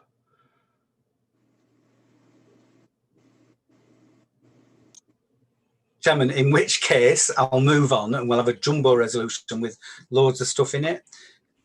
Just to report on the town square that one of the variations was that some of the electric cables were found not to be deep enough.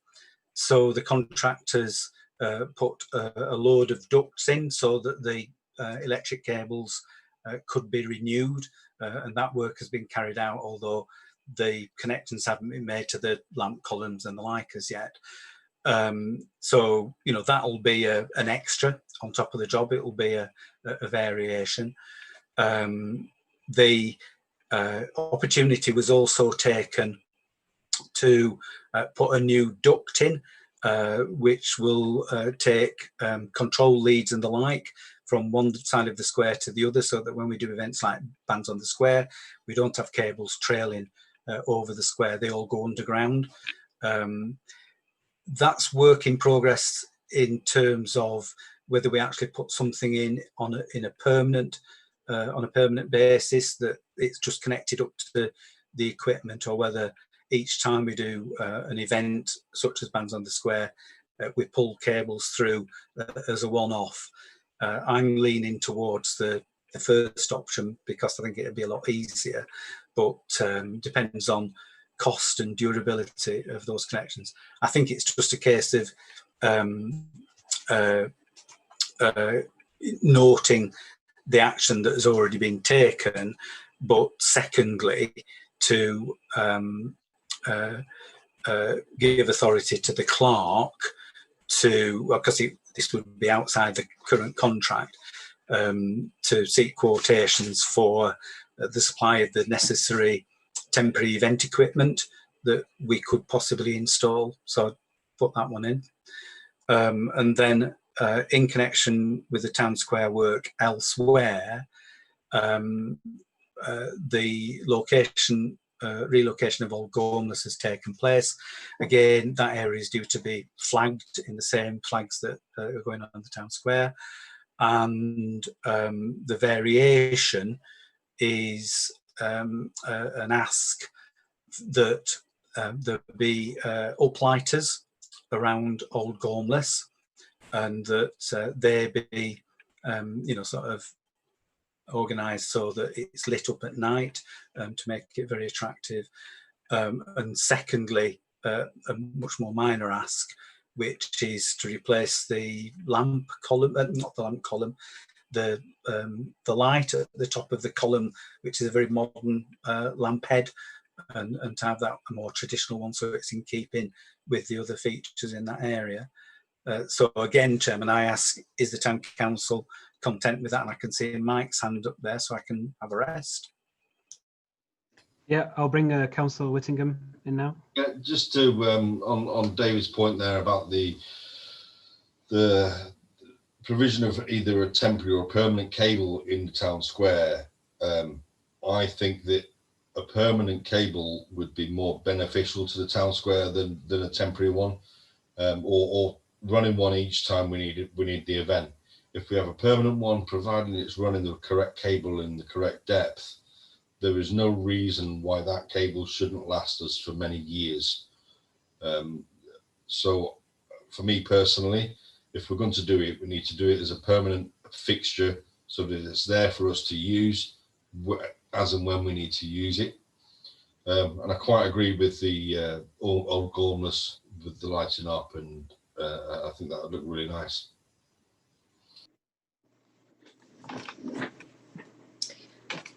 Chairman, if there's nobody else wanting to come in, thank Mike for supporting the proposal. Still haven't got any positive comments about the reflagging of the concrete flags near the new flagpole location. In terms of the durability of the cabling, control cables and the like, and the power cable perhaps, it's the connections that I'm concerned about, and any corrosion that might occur due to them being in a relatively hostile environment. There've been cabinets, but there'd be a lot of condensation. So we just need to bring that into play.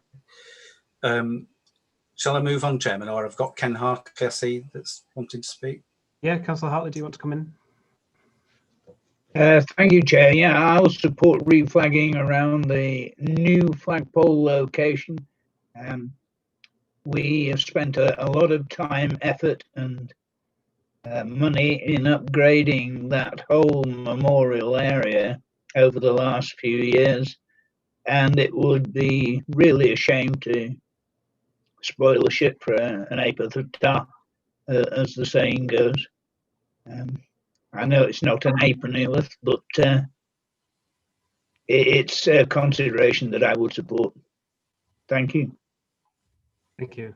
I'll also show my support for the reflagging around the new flagpole location. I mean, the new work around the cenotaph it kind of lets it down with those concrete paving and the wall that's falling to bits around that perimeter. I think it would be a great improvement to the area, especially a very visible one such as it is.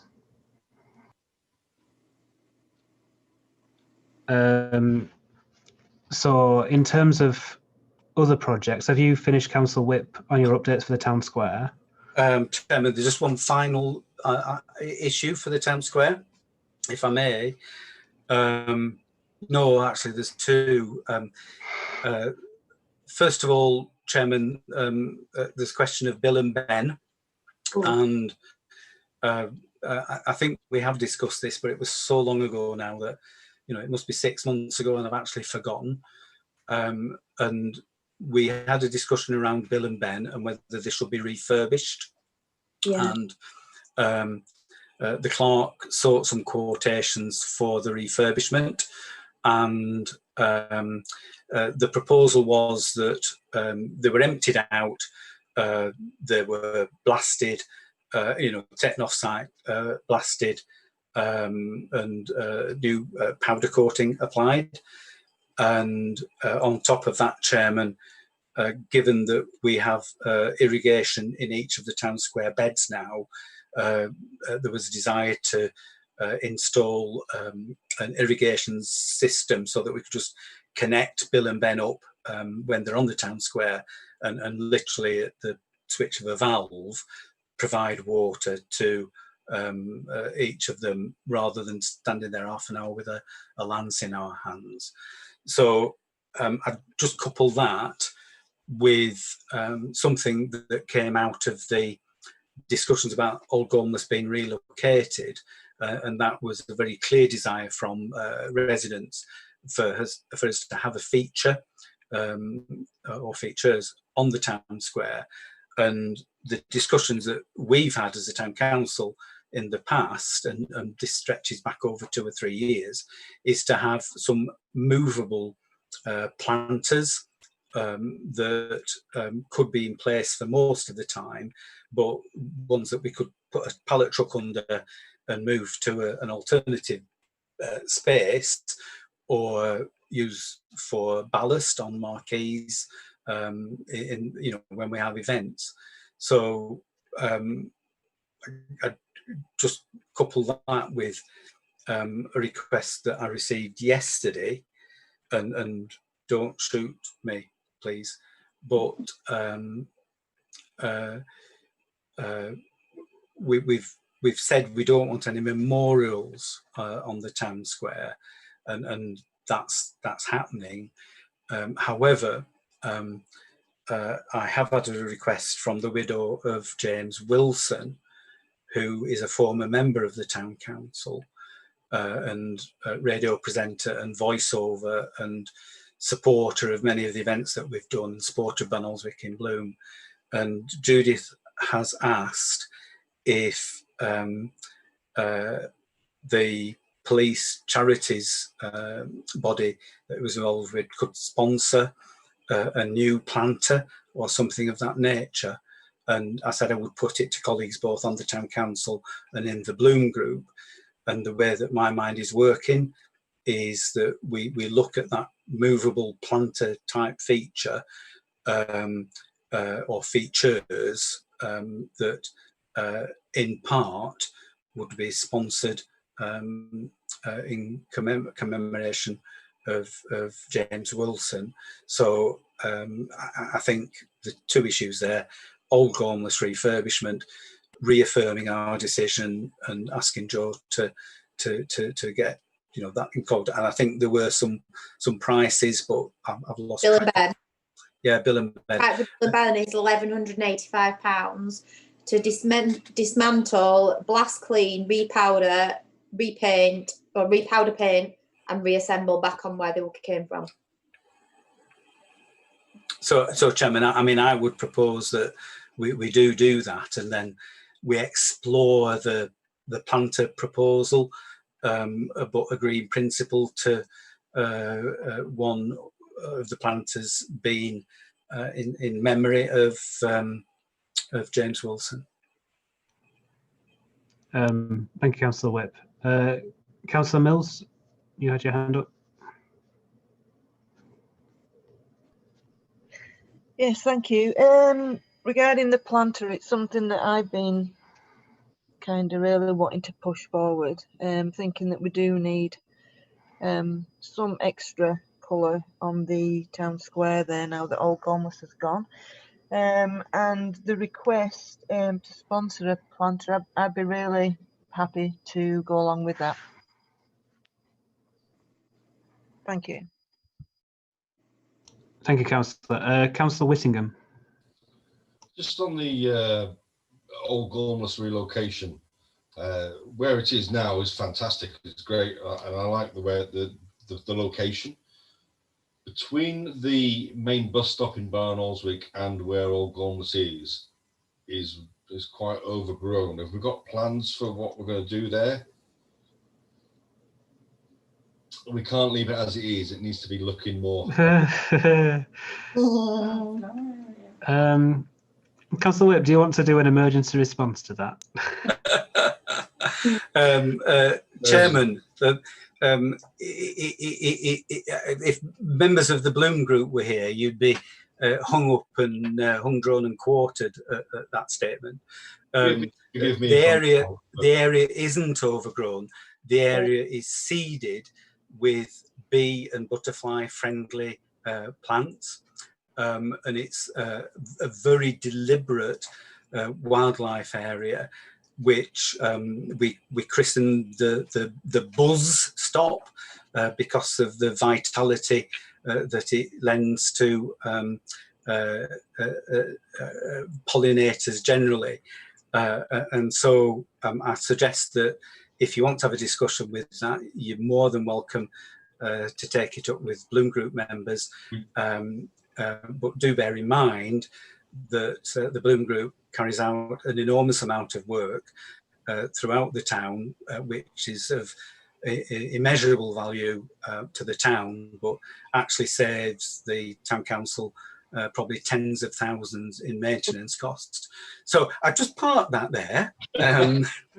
If I may respond, yeah, Chairman. Go ahead. Don't get me wrong. It just seems, it looks untidy. It looks unkempt.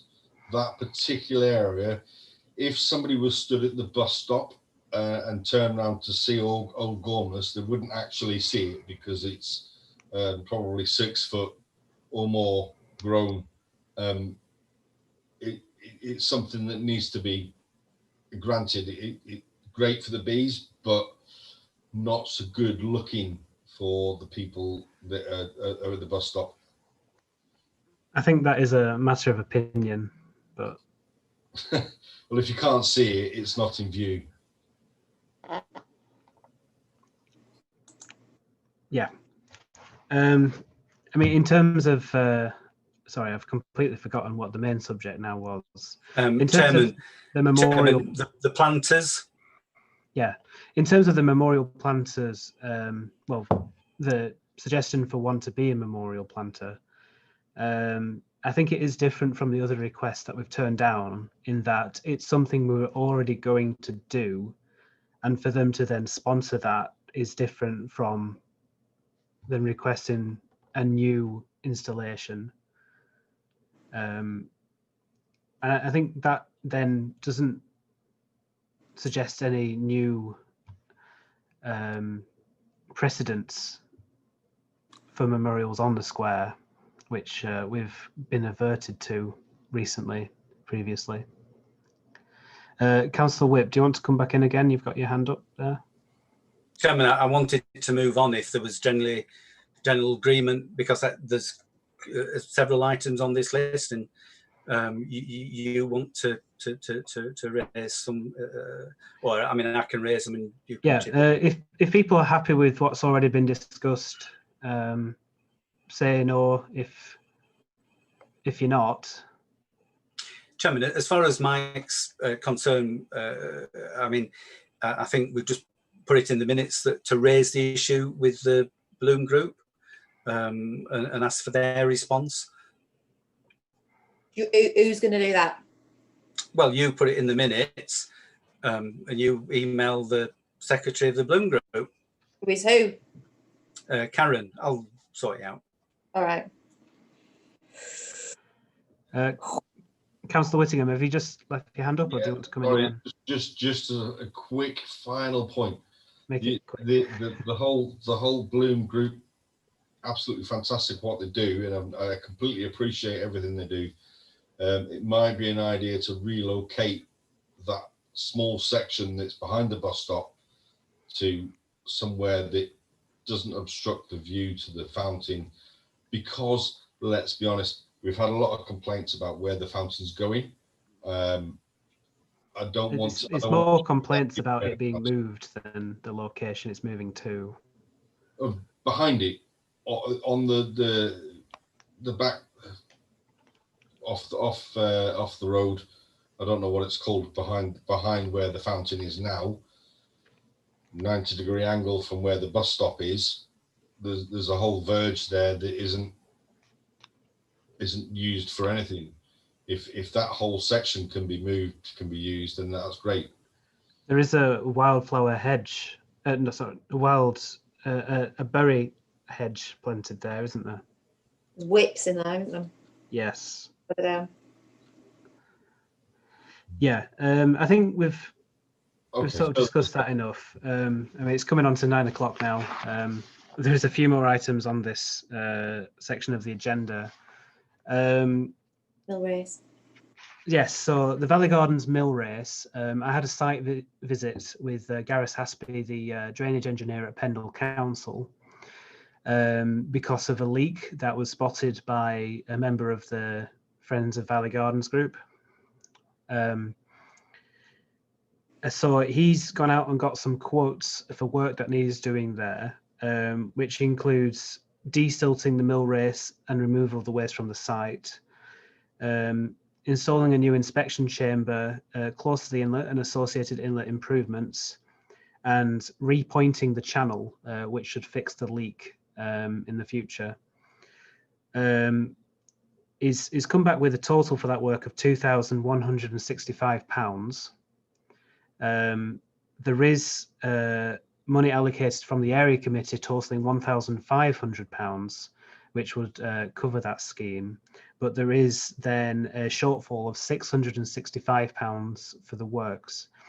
And his ask is for that £665 to be funded from us. He also said that he had money though. I think that was more of a if we can't. Right, okay. I mean, bear in mind it is our park. So are people happy to foot that bill? Yes, no, yeah. Do we have a seconder for that for the minutes? I'll send it. Jane. Thanks, Marjorie. Jane, do you want to come in? I was just going to say, I was going to second it, that's all. Thank you. Councillor Hartley? You've muted yourself there. Sorry. Okay. Chair, it is an important part of Barnoldswick heritage, is that mill race. And it's something that, in terms of heritage protection, we seriously ought to consider. And at 665, it's not such a great cost, but it is very, very important to the heritage of the town. Thank you, Councillor Hartley. So I think we're all in agreement there. Shout if you're not. Thanks. The last item that I want to bring forward for this, sorry. Oh, David, do you want? Sorry, what are you indicating? No, Chairman, after you. It follows on from some of the... Okay. So the next item then in this item is the path at Letcliffe Park. It was discussed at a previous meeting, I believe. And it's for the sets that are being taken up from the town square to be reused to extend the set path at Letcliffe Park. And that is going to be it's looking to be included in the contract for the town square work. But there is a further ask of that, which Councillor Whip has asked for. Is this what you're wanting to come in on? Chairman, there are a couple of more projects beyond this, 3 perhaps, but insofar as the Letcliffe Park path is concerned, I think we've agreed the principle previously, but we haven't formally approved it. So the area committee has put some funding in, and I must admit I've forgotten the amount, towards the scheme. But the area committee's ask is the existing set paved path, which is very slippery in winter and overgrown in summer. And I took some pictures earlier on today, but I can't put them up. Needs to be revamped at the same time, so that it's done throughout, from down at the bottom gate right up to where we're doing the new extension, and then it all looks of a piece. So I think, Chairman, that we haven't got any prices for the whole kit and caboodle, but you know, it would be certainly good if first of all we as landowner agreed for that work to be carried out, but secondly that we agreed to you know, contribute a suitable amount of money, which is not unknown at the moment. But you know, I think we need to give authority to the clerk, because, as you said, it is proposed to be done as an extension to the town square work, because the contractors will have the sets, and obviously they have the necessary expertise. We do have some alternative prices, but it's probably more expedient to do it as an extension to that one. Thank you. I'll second your proposals there then. Anyone not happy with that? No? Okay, did you want to raise one more thing? Well, Chairman, no, I think actually there's 3. First of all, Victory Park. Please make them short. Yeah, Victory Park, dog walking area, drainage. We have got that in our programme as the town council. We agreed to do it some time ago. Joe did get some prices via Kieran at Pendle Council. At the area committee agreed to put some money in, but asked that drainage work be included as well. And Gareth Aspey from Pendle Council is looking at that. I don't think we've got any prices back or anything like that, but it's unlikely that the area committee funding would cover the drainage work. So I think we're just sort of flagging it up as a potential scheme, and that we delegate authority to the General Purposes Committee to agree it, subject to being within existing budgets. So can I just move that one and hopefully get it accepted, then move on? I'll second that. Is anyone against that? Okay, thank you. Yeah, move on, please.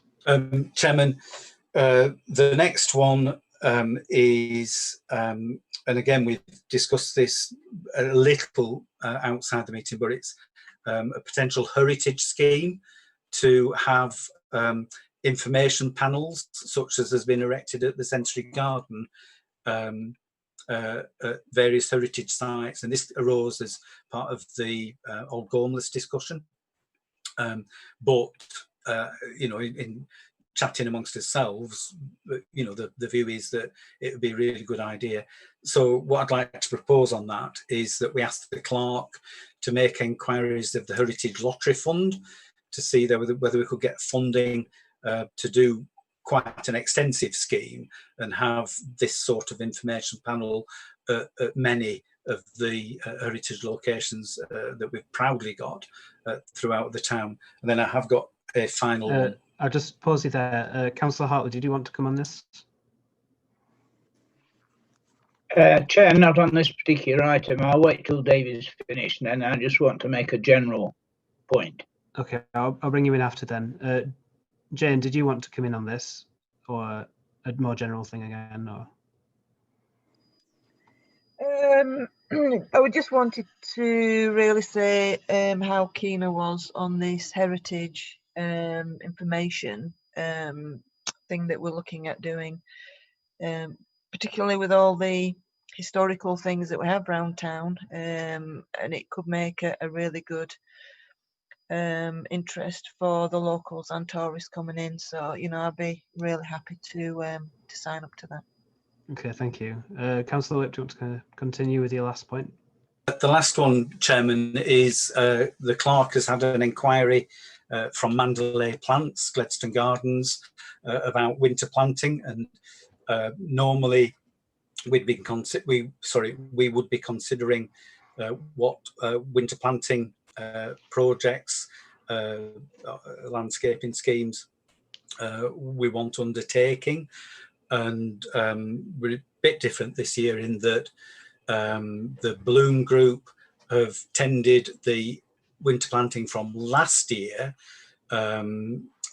We have a saving because we didn't put summer bedding in place, and because the winter planting is doing really well because of the Bloom Group's tending of it, the existing winter planting can stop in place in the Forester's Bed, the 2 tree pits, the two town square beds will need replanting, so that needs to be agreed. As for Bill and Ben, obviously that work, the replanting could be done following refurbishment if everything goes bang, bang, bang. So we've got much less winter planting to carry out, and there's a saving there and a consequent underspend. However, Chairman, the Town Council did agree previously to fund the replanting of the 2 side beds at the back of the town square, and that was included within the programme of work for this year, you know, sort of last season, you know, following the town square work. We've never agreed that, or if we have agreed it, I've forgotten. So my suggestion is that we agree to utilise any underspend on the regular winter planting for permanent perennial planting at the back of the town square. And just for Mike Whittingham's benefit, to mention that I don't think there's a wildflower plant in sight. I'm not averse to wildflower planting. It's just the location. I'll get out with my strimmer, mate. I'm only joking. You'd be lynched if you tried that. Don't own a strimmer. Councillor Hartley. Thank you, Chair. I preface what I'm about to say by I'm in total agreement with everything that we've agreed this evening in terms of all the various elements that we've spoken about. My general point is that our parks, now that we own them fully, and now that we're contributing, I think, up to 100% of their upkeep costs, represent a very significant asset, financial value to the town.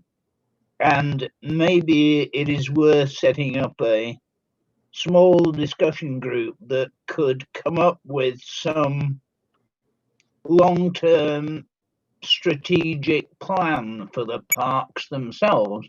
And I recognise that they're all different and they all have different functions to play in their life in the town.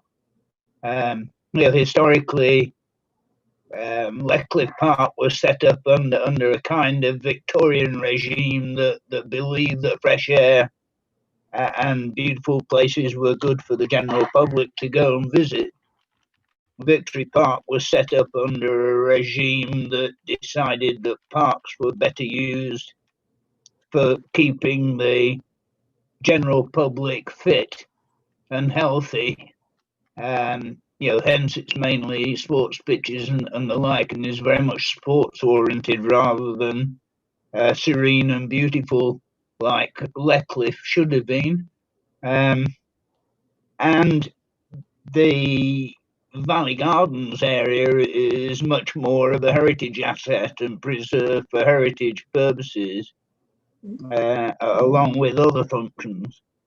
So they were all set up under different regimes with different functions originally. However, life has moved on, and parks tend to get forgotten.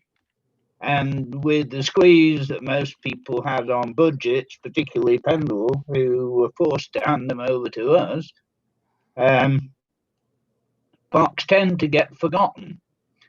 And, tonight illustrates, if you like, that we've piecemeal talked about additions to each of those parks with no overall plan in mind. So like Topsy, they're going to become mishmashes of all sorts of different things unless we have some guiding principles on which to look at those parks. And my suggestion is really just we set up a group of people who are interested in the parks and interested in their future to kind of come up with some overall guidelines about what we want those parks to be in the future.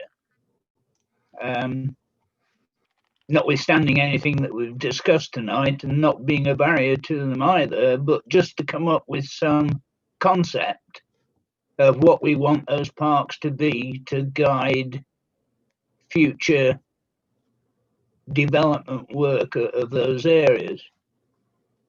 For instance, there's always been talk that Leckliffe as a country park should perhaps become partially at least an arboretum where we have different kinds of trees growing in there, and that we ought to make more of the visual aspect that Leckliffe offers of views across the countryside in different directions. It's just a thought that says that they are important to us, they are a big financial asset, and maybe we ought to give a bit of thought as a council to an overall concept of how we'd like to see them developed in the future. Thank you, Chairman. Thank you, Councillor Hartley. Councillor Mills, you want to come in? Thank you. Yes, on that. Actually, Ken just beat me to one of those points about the Arboretum. I was going to come in on that. I'm just going to keep this short because I know, time's going on. I agree with that. It's something that's been discussed previously about setting up maybe a group to oversee what we want to do with the parks.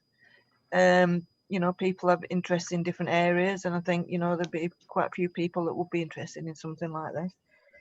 Parks are becoming more costly. It's we're taking them on. There's more costs involved. Should we be looking at trying to get funding elsewhere to try and supplement what we're trying to do? And the government are wanting now to get people more out, more active.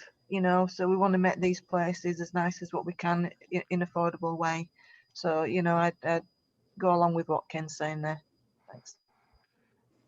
Just to report on the theme of arboretums at Leckliffe Park, earlier in the year before lockdown, I did complete an order for around 400 trees from the Woodland Trust, ready for planting this planting season.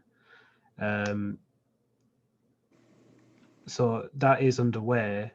In regards to the heritage aspect of the parks, we did agree to a heritage scheme based around Leckliffe to look into getting funding from the Heritage Lottery Fund previously in the year. Obviously that sort of fell off the cliff after COVID, but we can definitely pick that up again. And I think that could be part of any working group that we do set up. And I think a working group would push that forward as well. So I'm definitely in agreement to get that set up. Jordan, do you want to come in?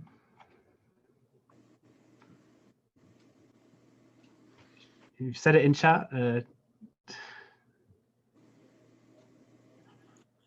Yeah, I am massively interested in architectural history and things like that.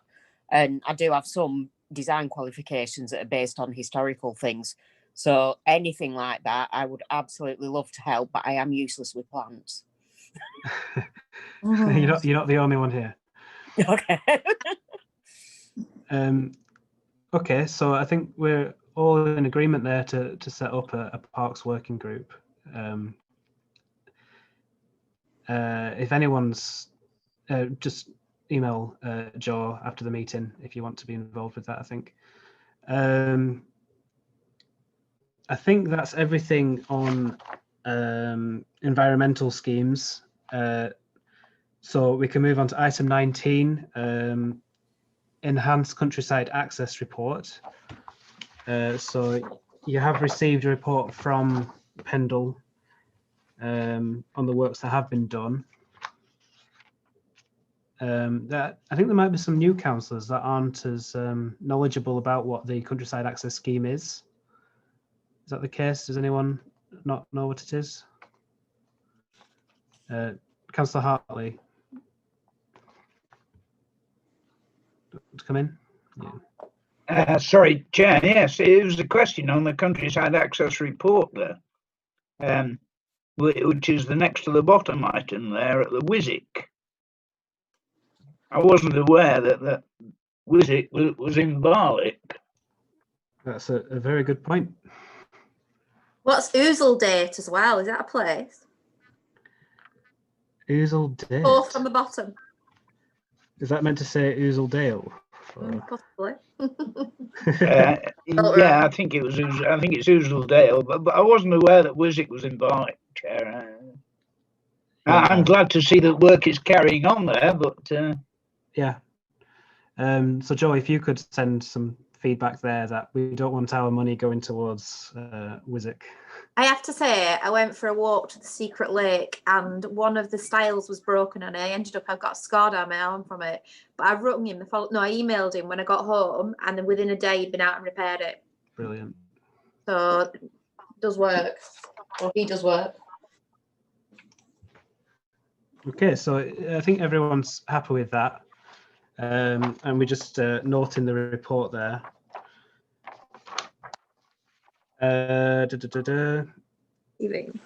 Item 20 then. Oh, sorry, there is a hand up there. Councillor Whittingham? No, this is referring to item 20. I'll let you carry on and then I'll speak if you don't mind. Fab, I'll let you in first. So we've got some funding, capital funding, which can only be spent on the CCTV. So I think this is in reference to that. So CCTV at Victory Park. I'll let Mike come in now. Yes, thank you very much, Chairman. Over the last few months, while we've been in lockdown especially, we've had a lot of complaints of antisocial behaviour and vandalism down at Victory Park. Some of them involving vehicles and people and such like. At the point, it's certainly at some point, at least twice, when we've asked for CCTV clarification on these points, they've come back and they've said that they've been unable to identify the make and model of car, let alone the registration and who was driving it. It's my view that if we can't identify the make and model of a car or a registration number or who's driving the vehicle, we're not going to be able to identify anybody that's doing any sort of antisocial behaviour at Victory Park at any point in time, which makes our CCTV useless. So we may as well turn it off. I prefer that we get an upgrade with some more up-to-date equipment myself, so that we can, when the needs arise, identify the culprits and bring them to questioning. Thank you. Councillor Hoyle? Yeah, I personally witnessed an incident and took pictures and reported it to police, and they never got in touch with Joe for CCTV. They can go direct.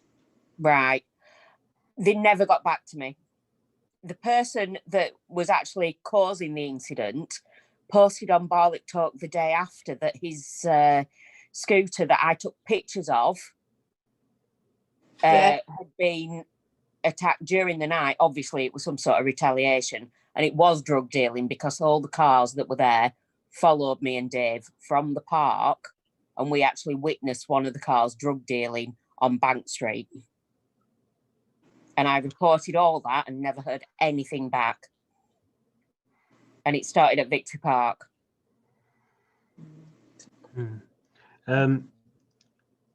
I think we need to make sure that we're only talking about the agenda item here, the CCTV. The CCTV I understand there's wasn't used. wider issues around that.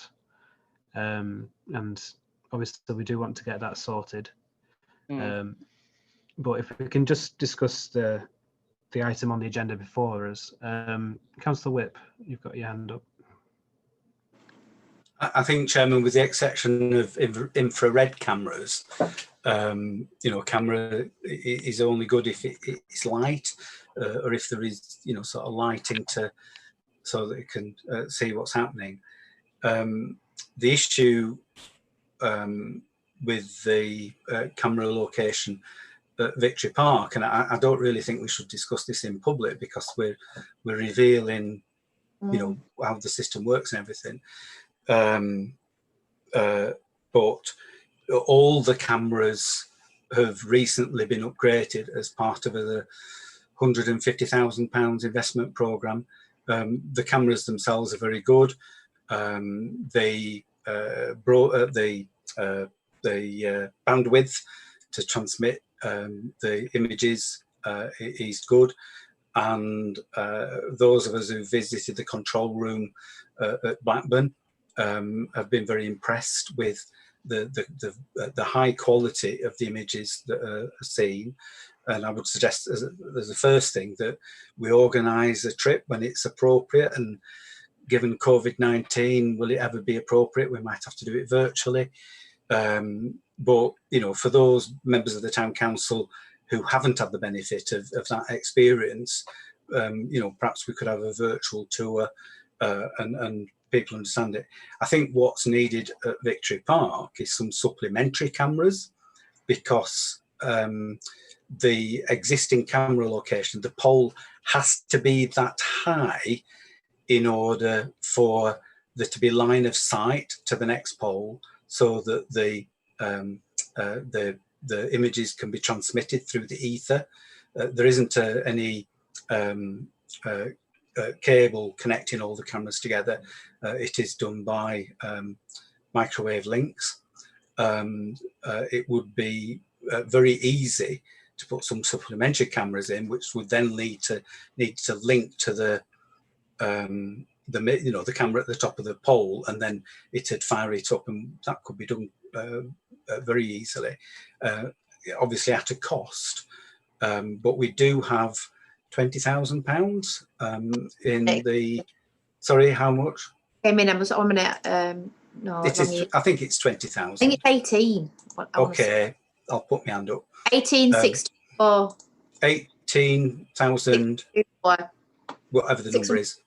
Yeah, so we can afford to put additional cameras in. I don't think we need to be looking at, chucking the ones that we've got away, because they are of the highest standard. So I would suggest and support Mike in what he was saying, that we look at that expansion of the system so that it's more effective. And we did discuss previously the possibility of perhaps some infrared, but I don't know whether that's a practical proposal or not. But just let's get some facts and figures and see what we can do.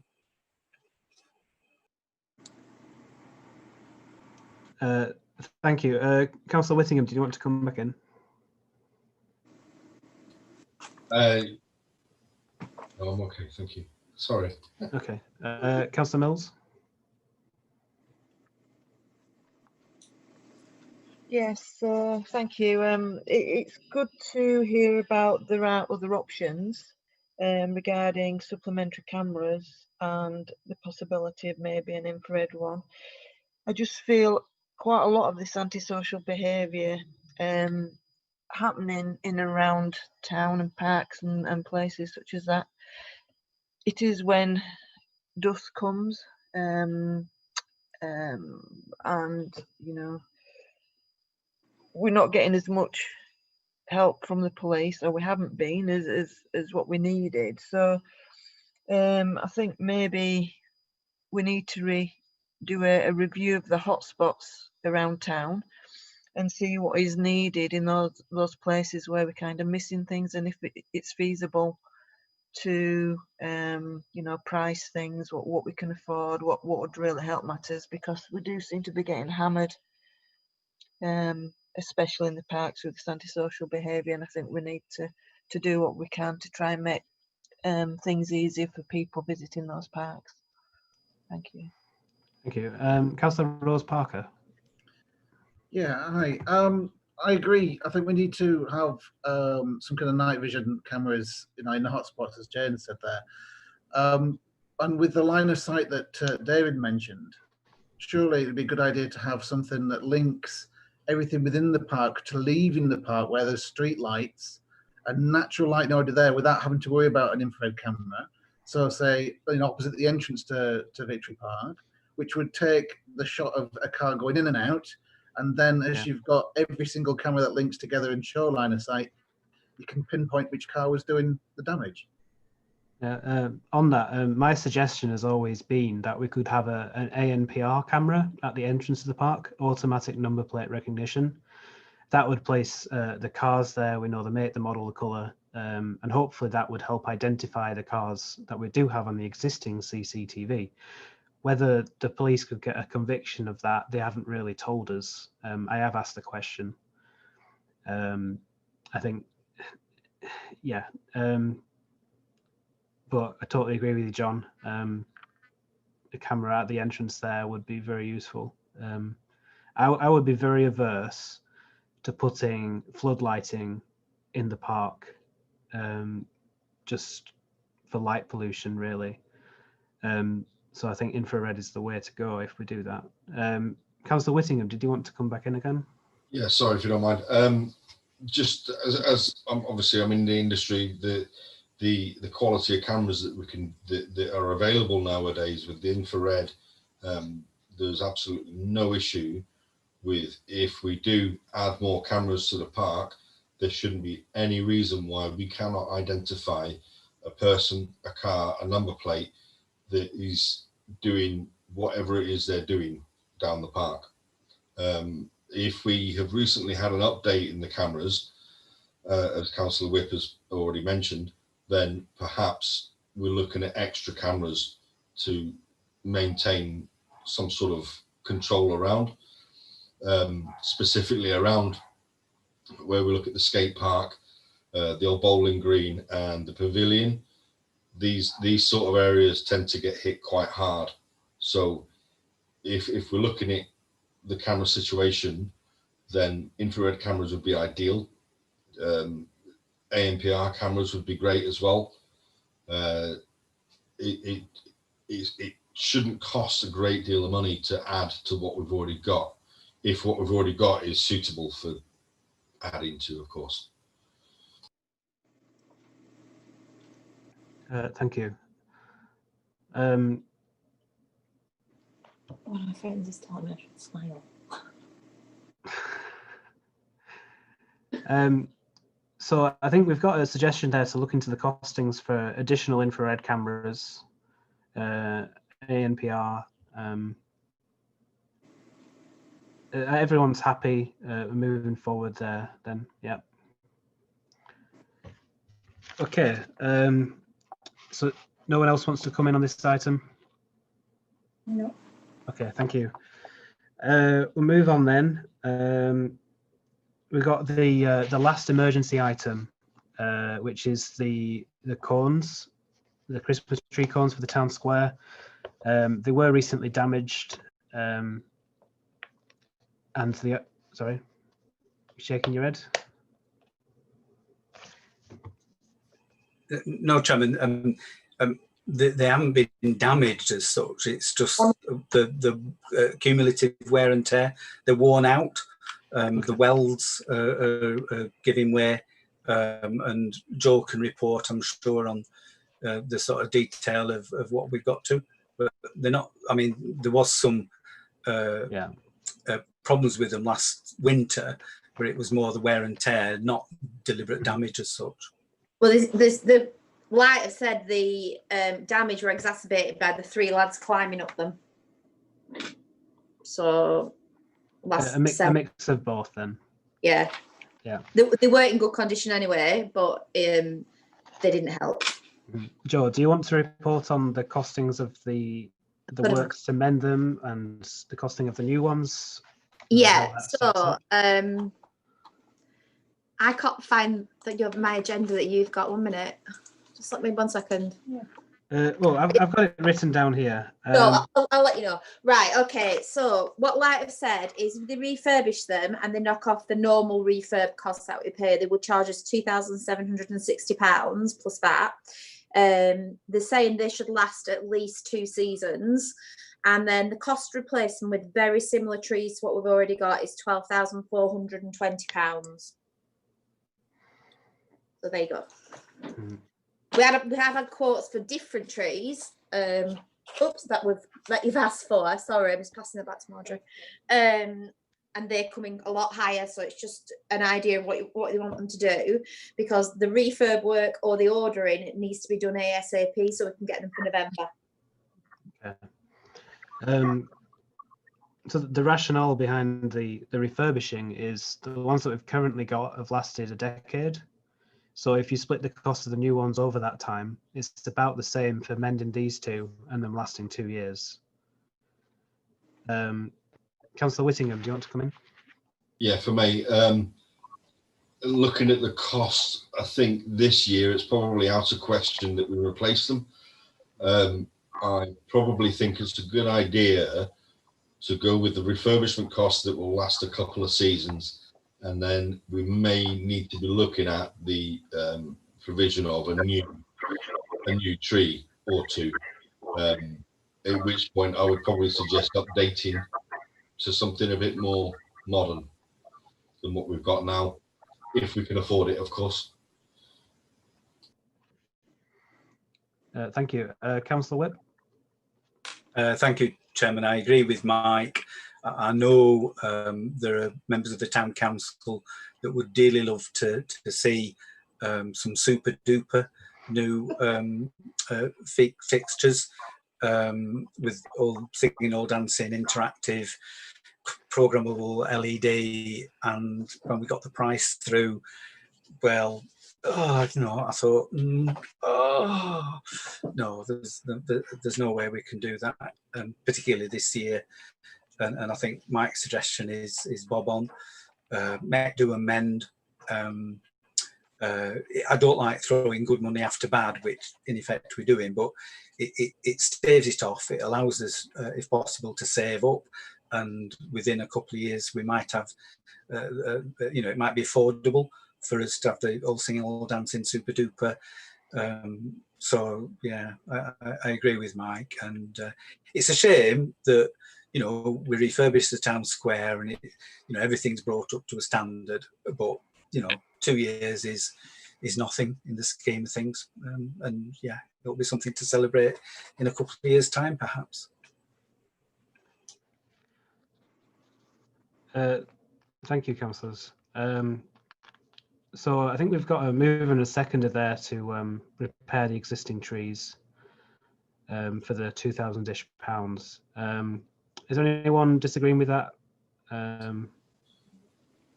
No. Okay, that's sorted then. May I just add, sorry, Chairman, may I just add that it is, as Councillor Whip has mentioned, it is such a shame that we can't afford to upgrade what we've got currently.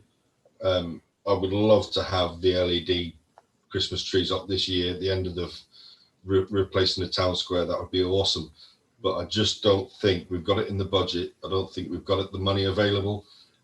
We need to be looking at saving a couple of for a couple of years to be able to afford to replace this kit.